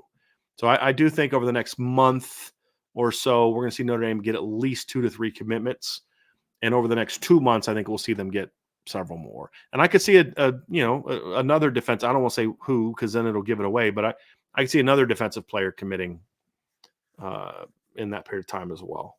So I think they're going to get some guys. They're going to load up on some guys here during these junior days. There's no doubt. Mr. 2.0, if a player jumped in the portal who has only been in college 1 year, say his hypothetical name is Shmion Sheely, could Notre Dame take that player and apply transfer credits as electives? Absolutely, as long as the player passed those classes in fashion that made Notre Dame feel comfortable he could thrive academically in Notre Dame. Yes. They would all go towards electives. And that's why we've said before, Notre Dame's easily can get graduates and first-year guys is where Notre Dame's bread and butter can be in the transfer portal. No doubt. Bobby S. Is Riley Leonard fully healthy? Is he 100% for winter workouts and spring ball? I don't know the answer to that. I don't like to presume, but I would assume so. Ryan, I don't know if you and Riley talked about that and you want to put that in the chat and the answer to that question, I can always bring it up and you can pull it up. But I would assume so, that by the time we get to spring, he'll be healthy. He was battling with a toe and the ankle, just a lot of things he was really banged up by. I think that he missed the last month of the season, so he's already kind of well on the way of the recovery process. But spring for sure. Winter workouts at the beginning, that I don't know. That I'm not as sure of. But spring ball, yeah, I'm very confident he'll be healthy for spring ball. So Ryan said I believe he'll be a full participant. Yeah, that was kind of my his ankle series seemed serious. It was, but he also came back and played a couple games after getting that. It was the ankle plus the toe that he hurt later that caused him to not play him. But an ankle injury to me, unless it's a fracture that just doesn't heal properly, that's not a long-term thing. Now you can develop like where if you hurt your ankles enough, it can kind of just like it's just going to happen. But you tape yourself up properly before that, you won't have that problem. Just other than normal stuff. I mean, look, I don't care how much tape you put on. There's certain ways that where a certain amount of weight falls on your ankle, it's going to bend. It's going to sprain or break. It's just the reality of playing the sport. But if you've got weaker ankles because so I had a bunch of sprained ankles my first couple years, like my last year of high school and then my first couple years of my first year of college, first 2 years of college. So I just had to tape it up. And then being a hard-headed idiot, we were playing Chowan and it was my first start. And I was like, look, I don't like tape on my ankles. I didn't like it. So I just decided not to tape them up and got my ankle rolled up on, sprained my ankle and had to come out for 2-3 plays. They taped it up and I went back in there, but it's like, you're an idiot. Because the way and then what I say is the way the guy fell on my ankle, it probably doesn't hurt as bad as it did if I would have been taped, but whatever. I was a knucklehead. So I don't think that's something that's going to linger. Once it's healthy, right? Because he just sprained it. He had a high ankle sprain. He didn't break it. And that's why I say, unless it's something to where you break it, because then you got to worry about how it heals, then it's not something that usually is a long-term problem. Bobby S., with so many Ohio State players coming back, where do you have them in the way early top 5? I have them second behind Georgia. How did they get all of them to come back? NIL. Well, NIL is part of it, but there's look, if Denzel Burke's being told he's going to be a top 10 pick, he's not coming back. I would imagine if JT is being told he's a top 10 pick, he's probably not coming back. Same reason Joe Alt's not coming back. They might have been first round picks, but maybe late first round picks, maybe day 2. I don't know what their NFL draft prognostications are. But NIL helps, certainly. NIL is how you can convince a guy who thinks he's a first-round pick but's being told day 2 that he can come back and jump into round 1, but I'm going to take care of you because you're going to get $500,000 or $1 million or whatever next year. So it certainly helps. There's no doubt about it. Where would Ohio State be? Again, Bobby, it's too early because I don't even know who their offensive coordinator is going to be. I don't know what staff changes they're going to make. It's like I'm going to do an early top 25, but I've just told myself I'm going to actually wait till all the top portal guys are in the portal and all the coaching staffs have been filled out. I'm just going to wait for that. And then when that comes out, I'm going to do my first way too early top 25 because way too early is anything before spring's way too early. But it is fun. It's fun to do those things. And I do want to do it, but it's just like if I'd have done one the day after the championship game, I'd have had Bama with Nick Saban and Washington with Kalen DeBoer. They're going to keep rolling, and Michigan with Jim Harbaugh. But it's like, well, now Saban's retired and DeBoer's gone, and I had Arizona ranked here, but now Judd Fish is gone. He's at Washington. So where's Arizona going to be? And it's like, I want to just let this stuff play out a little bit and people leaving and hired and all that before I do that. So will Ohio State have a chance to be my top 5 coming back next year? Absolutely. And their schedule's not as tough as Michigan's next year either. It's not that far behind. I mean, it's still a good schedule, but it's not quite what Michigan's is. And Michigan actually has to play a really good team, a really good schedule this year. So I just need to let it all shake out a little bit first, roster and coaching staff wise, before I go there. But Ohio State will definitely be a preseason top 10 for me. Just off the top of my head, probably top 5 for me with all the guys they've had announced coming back, which a week ago I would not have had Ohio State in my top 5. Because I assumed Burke was leaving. I assumed JT was leaving. I assumed that Travion Henderson was going to leave once they got Quinshon Judkins. I'd have been wrong about all those things. So that's why I want to wait till all these decisions are made before I do a top 25. Ryan Hagan, just out of curiosity, if Keon Keeley wanted to transfer to Notre Dame in the wake of Saban leaving, would he be welcomed back? Would he be detrimental to the locker room? Curious how this would go over. I don't think he'd have any issues in the locker room. I think he would certainly be welcomed back by the Notre Dame coaching staff. Matter of fact, I'm like 99.9% positive that he'd be welcomed back by the coaching staff. I don't think most of the players really were. I mean, they were not happy he left and they gave him a hard time. But I think if he was like, dude, I made the wrong decision, I want to come back, then, heck yeah, brother, come on back. You should have done this the first time, but we love you. We'd love to have you back. Absolutely, I think Keon would be welcome back. And I'd welcome him back too. And I would hope that most Notre Dame or all Notre Dame fans would as well. But yeah, I would absolutely do that. I absolutely would take him back. I absolutely believe the Notre Dame coaches would want him back, and I absolutely believe that it would go over. Now, where it would not go over in the locker room is some guys that he's going to beat out are probably like, this isn't good for me. But I mean, other than that, yeah, I think it'd be fine. I think it'd go over fine. He's a good kid. I mean, he's a likable kid, very likable kid. I think he made a not good decision for the wrong reasons. That's what I think about Keon. I've never hidden that fact, but I think he's a great kid. I like Keon quite a bit as a young man. He's an awesome young man. He was a leader of that class for a long time. There were kids that are at Notre Dame now that we look at like, man, I'm so glad Notre Dame's got that kid. That Keon Keeley played a big role in Notre Dame getting. Drake Bowen maybe picks Notre Dame if Keon's not there, but Keon played a big role in that. Christian Gray, same thing. And so, because he was a big recruiter and he decided to make a different decision. I don't like it, but that doesn't make me change my opinion of him as a young man. And I think the same thing is true of the Notre Dame coaches. They didn't like it. I think they still like him a lot as a kid. And if he wanted to come to Notre Dame and be bought in, I think they'd welcome him back with open arms, in my opinion. That's what I think.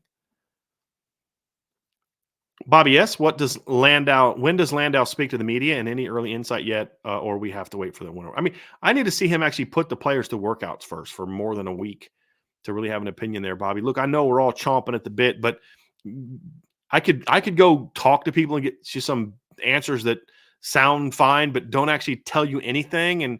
But I don't like to do that. I want to let things play out a little bit and let's see how the workouts go. Let's, for a month or so and see how they're going to do. When does he speak to the media? I don't know that he will until maybe spring ball. Like all the things they have planned for media stuff right now is players. They don't have anything scheduled for Mike Denbrock yet. I think for Coach Landau yet. I don't know. I think that'll change at some point in time, but I don't know when that's going to change. And I think that's a missed opportunity, to be honest with you. But Notre Dame doesn't listen to me, so what do I know? Frank G., thoughts on college football leaving the NCAA and having their own governing body and league? Also, how would you align the teams if you had it your way? It's a good question, Frank. I mean, look, at this point in time, the NCAA is so useless that I say, hey, I'm open to other options. But here's the thing. I can't answer the question, I'm good with them leaving the NCAA without knowing what the new governing body and league is going to be like. Because, listen, the NCAA is bad. It can be worse. And for all I know, the new governing body would be worse. And that's just kind of where I'm at right now. So I don't know that it would be better. I think something needs to change. Now, let's say that because I think Chip Kelly nailed this. I've talked about it before. You need to get football out of everything else. You need to get Power 5 football out of everything else. You need to have Power 5 football playing a completely different schedule. Like if you want your football team to be competing against the Ohio States or whatever because of some TV deal, that's fine, but you shouldn't have to punish your other sports because of that. And that's what's happening right now. Is your other sports are being punished for that. So what I think could really salvage college football is if you were somehow, some way able to convince schools and conferences to take an even rev share from the TV money and all the other things. Now you can do things like, hey, if we get in this bowl game, we get more. I mean, that's fine. But I'm talking about like the big the TV money. Everybody gets the same TV deal. So we're going to sign with Fox, CBS, this, and this, and this is how we'll break up the games. You'll be on NBC. You'll be on CBS. I don't care how you do that, but there's a split. Everybody gets, everybody in Power 5 gets 70 million, whatever it is. I don't care. 50 million. I don't care, whatever it is. And you say, okay, so let's say right now the average was 70. I'd say, okay, pay the schools like, X amount and then take, I don't know. I'd have to think of like what the numbers were, but let's say it's like 10 or 5 or 10% or whatever. And then you're just going to use that to just give a straight, like every scholarship player gets this amount and up to 15 walk-ons gets this amount. And that's what the players get from the TV revenue as well. It's not They're not employees.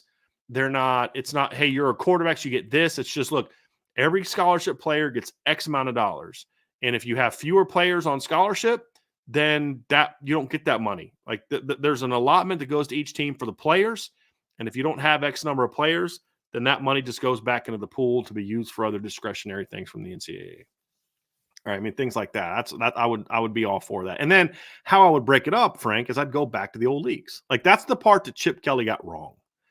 The part that Chip Kelly got wrong was this notion of, you play East and West and South. I mean, I understand where he's coming from, but I think he misses the opportunity here. And here's the opportunity for me.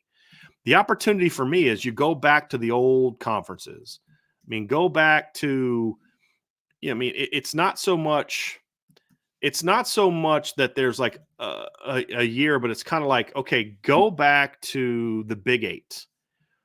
Go back to the Southwest Conference. Bring the Big East back. Make the ACC be smaller. So, like, if you look at 1988, it was actually a great year in this regard. You had 8 ACC teams. You had 8 Big 8 teams, obviously. You had 10 teams in the Big 10. You had 10 teams in the Pac-12. You had 8 teams in the Southwest Conference. You had 10 teams in the SEC. Now, you had teams like Notre Dame, Miami, Florida State, West Virginia, Syracuse that were not in leagues, but you could do things like with them is you could say, hey, look, you can stay independent if you want. If you want to be part of a conference, you can. So maybe Florida State still decides they want to be in the ACC. But then you what I would say is like you put caps on how many teams can be in a league. You can't have more than 10 teams in the league. And so if the Big 8 wanted to add 2 more, whatever, I think it's silly because your name's the Big 8. But if the ACC wanted to add Florida State, Miami, go for it. If the Big East – but see, here's the thing I would say is you could make it work is if you brought the Big East back. Because like Miami, West Virginia, Syracuse, Louisville, Pitt, Rutgers, Penn State, Boston College, Cincinnati, Virginia Tech were all independents at the time. Most of those teams ended up becoming the Big East. So you bring the Big East back as part of this whole thing. And then, try to figure some things out. Penn State, hey, Penn State, you can stay in the Big Ten, but, in this new deal, we'd like for you to be either independent like you used to be or part of the Big East. And you and Miami are kind of the face programs of the Big East. I'd love to see something like that because you get back to regionality. You get back to the tradition of the conferences. It doesn't matter if you're in the SEC or the Southwest or the Big 8 or the Big 10 or the Pac-12 or Big East or whatever, because you're all making the same amount of money anyway, right? So you're not making money based on the conference you're in. You're making money based on are you a Power 5 team or not. And then if you get back to the smaller conferences, especially if you like stayed in like more of like 8 to 10 teams, then you have more of the crossover games. Like, hey, you can only, and what I would do is like you can only play one non-group of 5 game a year. That's it. So if you want to play an FCS team or a MAC team or an AAC team or whatever the case may be, you can only play like 1 or 2 of those a year. Your other 2 to 3, 2 to 3 or 1 to 2 non-conference games need to be against another Power 5. And here's the thing I would say is if you are in a conference that plays more 9 games, and you may say, hey, look, you only have to play 1 non-conference game against another if you have 2, or maybe you only have 1. And I mean, there's things you could do to kind of make it to where you're playing each other. So like if there's less teams in those divisions, then what you're going to see is more crossover. And so when you look at like 1988 Oklahoma, they played Nebraska, Oklahoma State, Colorado, Iowa State, Missouri, Kansas, and Kansas State as part of their conference. But here's who they played at. They played at North Carolina, Arizona, at USC, and Texas. And then they played 11 games that year. So you look at it and you're like 11 regular season games that year. So you had your conference games, but then again, North Carolina, Arizona, USC, and Texas was your non-conference. You got your West Coast game, you got your East Coast game, you got your Southwest game in there. So you had to play more non-conference games. You look at the ACC back then. Clemson had 7 ACC games, and then they also had, Virginia Tech, who was an independent. They played Furman. They played Florida State, who was an independent, and they played South Carolina, who was an independent. All right, it was a rivalry game. So you had to play more out-of-conference games. And then I think that, to me, is kind of It's why those things would make a lot more sense. Go back to the old conferences once you get everyone under the same umbrella. Because right now you can't do that because everybody wants to get to the SEC or the Big Ten because they make more money. If you got rid of that, and I mean, there'd have to be laws, there'd have to be court cases. I mean, the SEC is not just going to take that lying down. The Big Ten's not going to take that lying down. There'd have to be something to, some legal case, something would have to happen that would say, hey, listen, this is what we need to do in order to get everyone on the same board. And then you go back to the old conferences. And then that forces teams. And here's the other thing you do. In the postseason, put a lot of emphasis on strength of schedule. Your conference strength of schedule is kind of like it becomes more, we understand what it is because everybody in the SEC plays everybody, right? Because this league is smaller. Everybody in the Big Ten plays everybody in the Big Ten now. Imagine that. You actually play everyone in your conference. But then put emphasis on what is your non-conference strength of schedule. And that's going to have a big impact on seeding, whether you make the playoff and things like that. And then that's going to force teams to play more. So, hey, yeah, you went 9-3, but you had a chance to play for a title because you made the 12-team playoff because you played a really tough schedule. You finished hot and you get in and you're able to make a run. And so to me, those are the things that I would like to see them do. And like Andrew says, why would Ohio State and other big draws agree to take the same money as former Big East schools, which brings nothing to the table in terms of viewership? Again, you can say that, Andrew, but this is why the product sucks, because you've destroyed these other conferences, and now you've got this giant Big Ten and this giant SEC. But here's the thing. You're already doing this because Ohio State has agreed to take the same amount of money as Rutgers. That's a Big East school. They bring nothing in terms of viewership. So isn't Ohio State already doing that?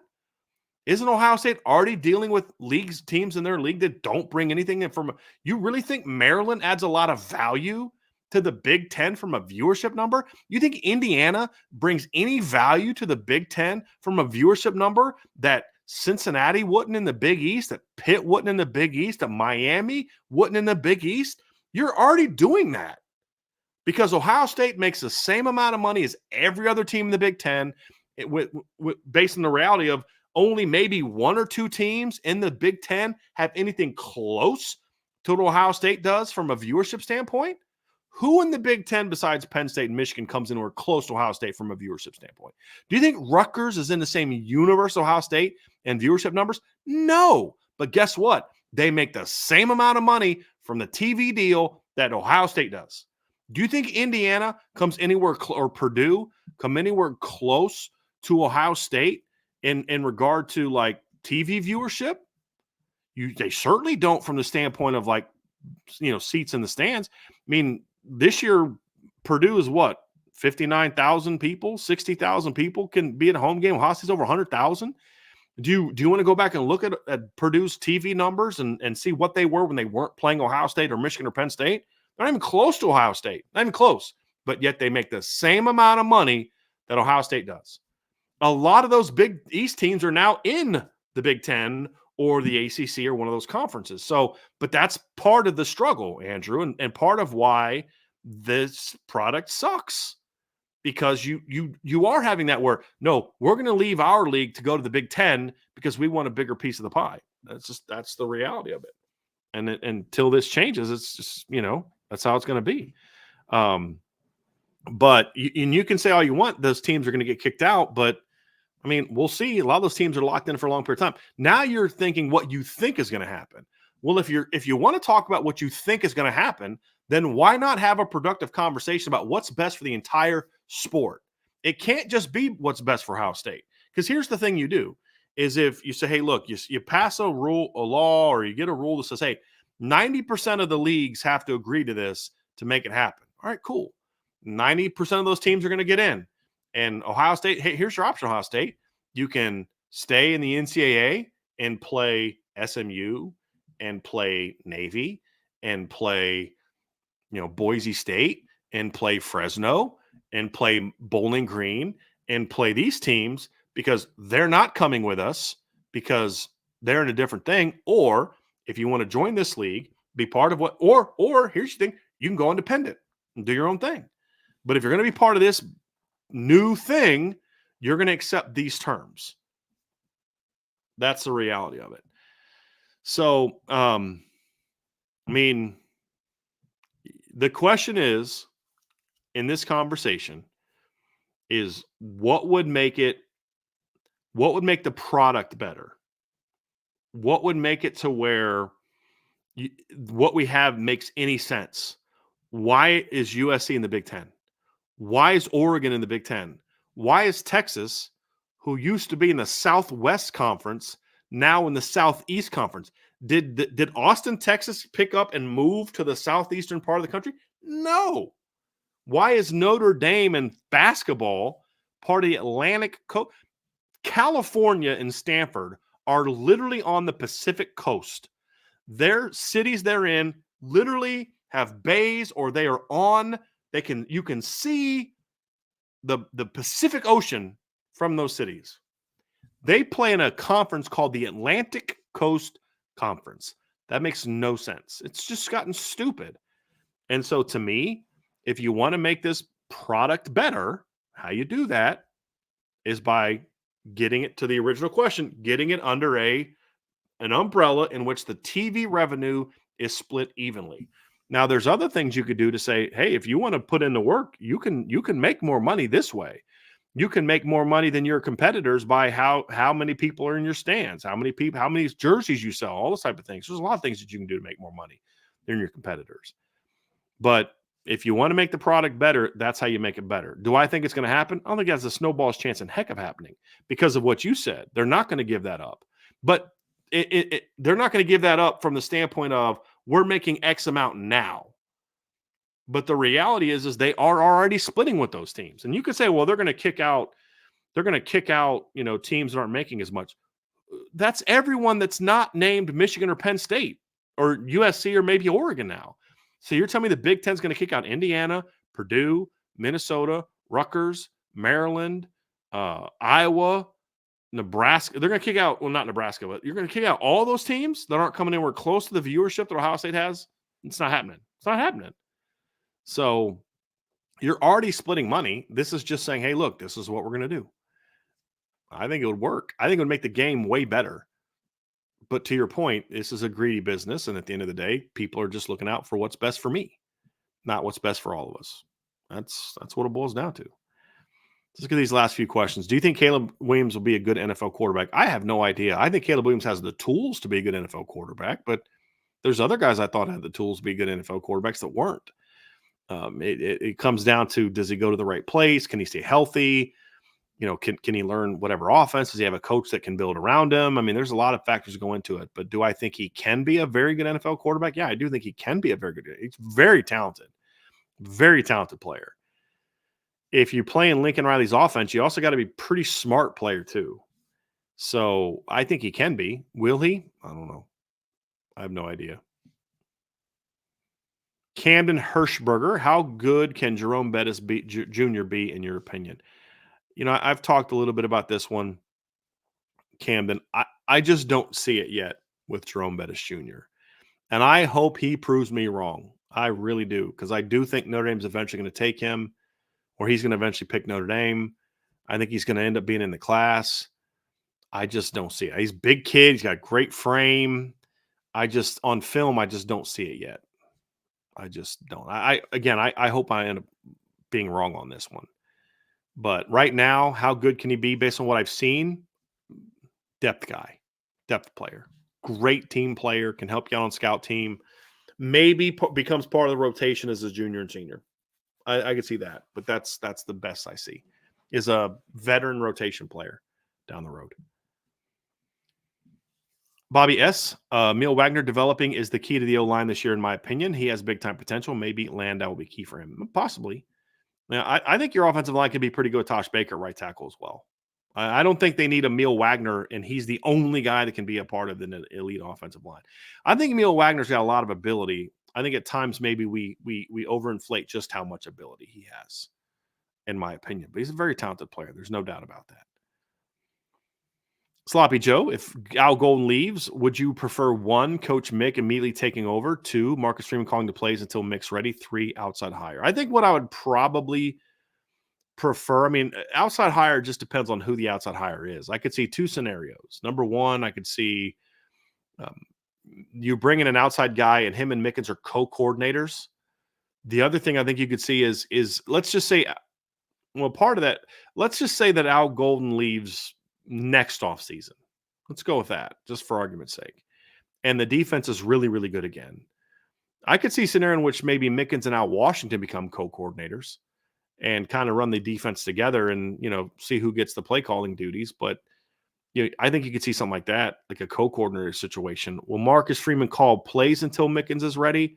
Potentially, but honestly, if Marcus Freeman felt that Mike Mickens was so far behind being ready to run a defense that he had to call plays for a year, I think that would be evidence that he's not really ready to be the defensive coordinator. When you think a guy's ready, you kind of got to give him a little bit of freedom to run it, and then you're there as an asset.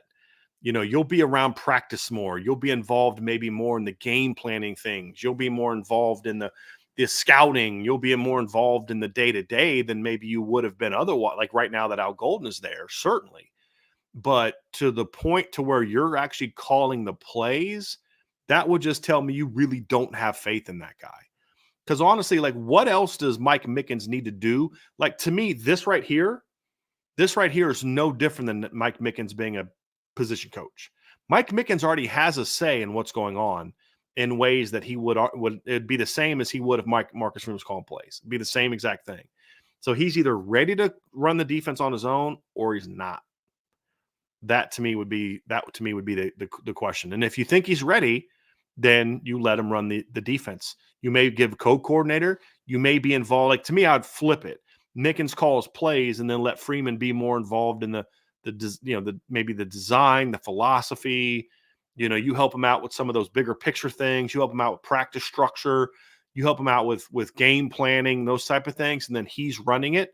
That's what I think would be more likely. Outside hire, I mean, it just depends on who's available. I mean, right now I say I want Mickens to be the next D coordinator, and then you find out, like, wait a minute, that guy's available? Whew. Like, let's say Al Golden left now, and you're like, oh, I'm ready for Mickens to take over. But then you're like, but Phil Parker called Freeman, and he wants to be Notre Dame's defensive coordinator. Like, oh, I love you, Coach Mick, but can you just give me 2 more years as a pass game coordinator? Because I really want to see what this team can be with Phil Parker. I mean, something like that comes along, sure. But I mean, I doubt that happens. I just think right now it's more of a, if Freeman thinks Coach Mickens is ready, let's let him roll with it. If he may think this too. He's like, look, I think Coach Mickens can be a D coordinator, but I also think Al Washington be a D coordinator. Okay, maybe you do some sort of co-coordinator thing. Maybe it just would depend on kind of how your team develops. But I would want to have some combination that involves Mike Mickens would be the ideal thing for me. Patrick Fleming, do you think Notre Dame keeps the quarterback room intact, and can someone emerge as a number 2 to a point to push Leonard? I don't see anybody pushing Riley Leonard. The only way that somebody pushes Riley Leonard is if Riley Leonard regresses or gets hurt. That's it. I mean, he's just a more talented player than Steve Angeli, and he's a far more advanced player right now from an experience standpoint than Kenny Minchie or CJ Carr. He just is. He's the most talented player, in my opinion, for 2024. So could Kenny Minchie have the monster offseason and easily seize the number 2 job? Sure. Could CJ Carr have a really monster offseason and seize the number 2 job? Sure. But seizing number 2 and beating out Riley Leonard are 2 completely different things. It would have to just be based on Riley Leonard just doesn't play well over a period of time, and you just got to make a move. But I don't see anyone challenge him in that regard. And as far as do they keep the room intact, I have no idea. I think part of that's going to be determined by who wins certain jobs this spring. I hope they keep it intact, but I mean, we have to be honest about the era we're in. If somebody gets passed up or doesn't pass up or whatever the case may be, I mean, you could see a lot of type of situations where I could see that kid leaving or that kid leaving based on that. But I hope they keep them all intact. We'll find out. Bobby S., I forgot about Keanu Kia as a recruit and player. What type of player and what type of potential does he have? How is his brother as a recruit? I can't tell you a lot about Josiah because there's just not much film on him. I'll tell you this. People I've talked to that have seen film of him, they say he's very twitchy. He's very athletic. He's physical.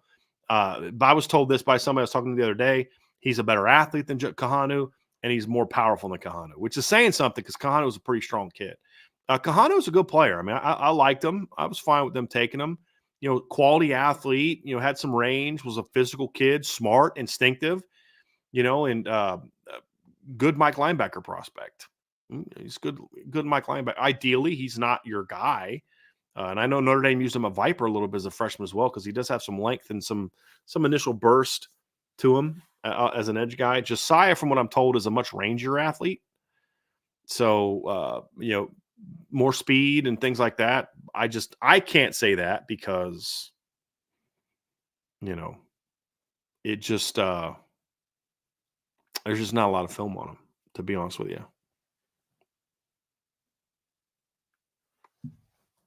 Let's see here. Is that it? I think that's it. There, I saw one question pop up. Hey, somebody's asked about Tommy Reese. Where do I think Tommy Reese is going to go? I don't know. I have no idea where Tommy Reese is going to go. So, Andrew says, great question, Sloppy. I think Mickens is a star. I think Mike Mickens is absolutely a star corners coach, DB coach, no doubt. Will he be a star coordinator? Don't know. Hope so. I'm rooting for him. But it's like one of those things, until you see him do it, you don't really know until you see him do it. But he's a very smart football coach. He's a great corners coach. Great corners coach. So, yeah, that's what he said. Well, that's going to do it, everybody. So that's a pretty long solo show, but tons of great questions. We actually got through them all. Got through all the questions. So that's pretty awesome. I appreciate y'all very, very much. Have a great rest of your day, everybody. I believe we will have there's an IB Nation Sports Talk tonight. I'm not 100% sure of that. I got to check with the guys and get that scheduled. But I'll be back tomorrow at 1 o'clock. Hopefully Ryan will be feeling better by then, and we can do a show together.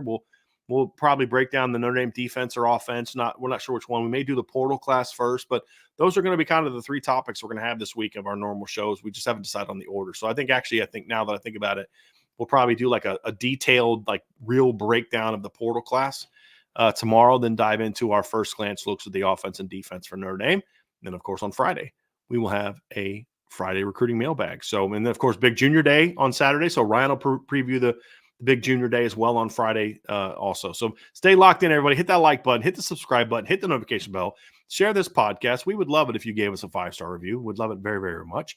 And if you have not done so, join the message board at boards.irishbreakdown.com. Lots of great conversation going on there. We're going to start putting more and more intel out now that we're kind of getting into that part of the season where there actually is real intel to put out, not made up intel. So we'll start putting more of that out as well. So you definitely want to sign up for that at boards.irishbreakdown.com. For Brian, Ryan, thanks for the background help today and producing the show and bringing all the questions up. Hope you feel better. Hope all of you are doing great. If you are in the snow like we are, stay safe and stay warm. And we will talk to you all again very, very soon on the Irish Breakdown podcast.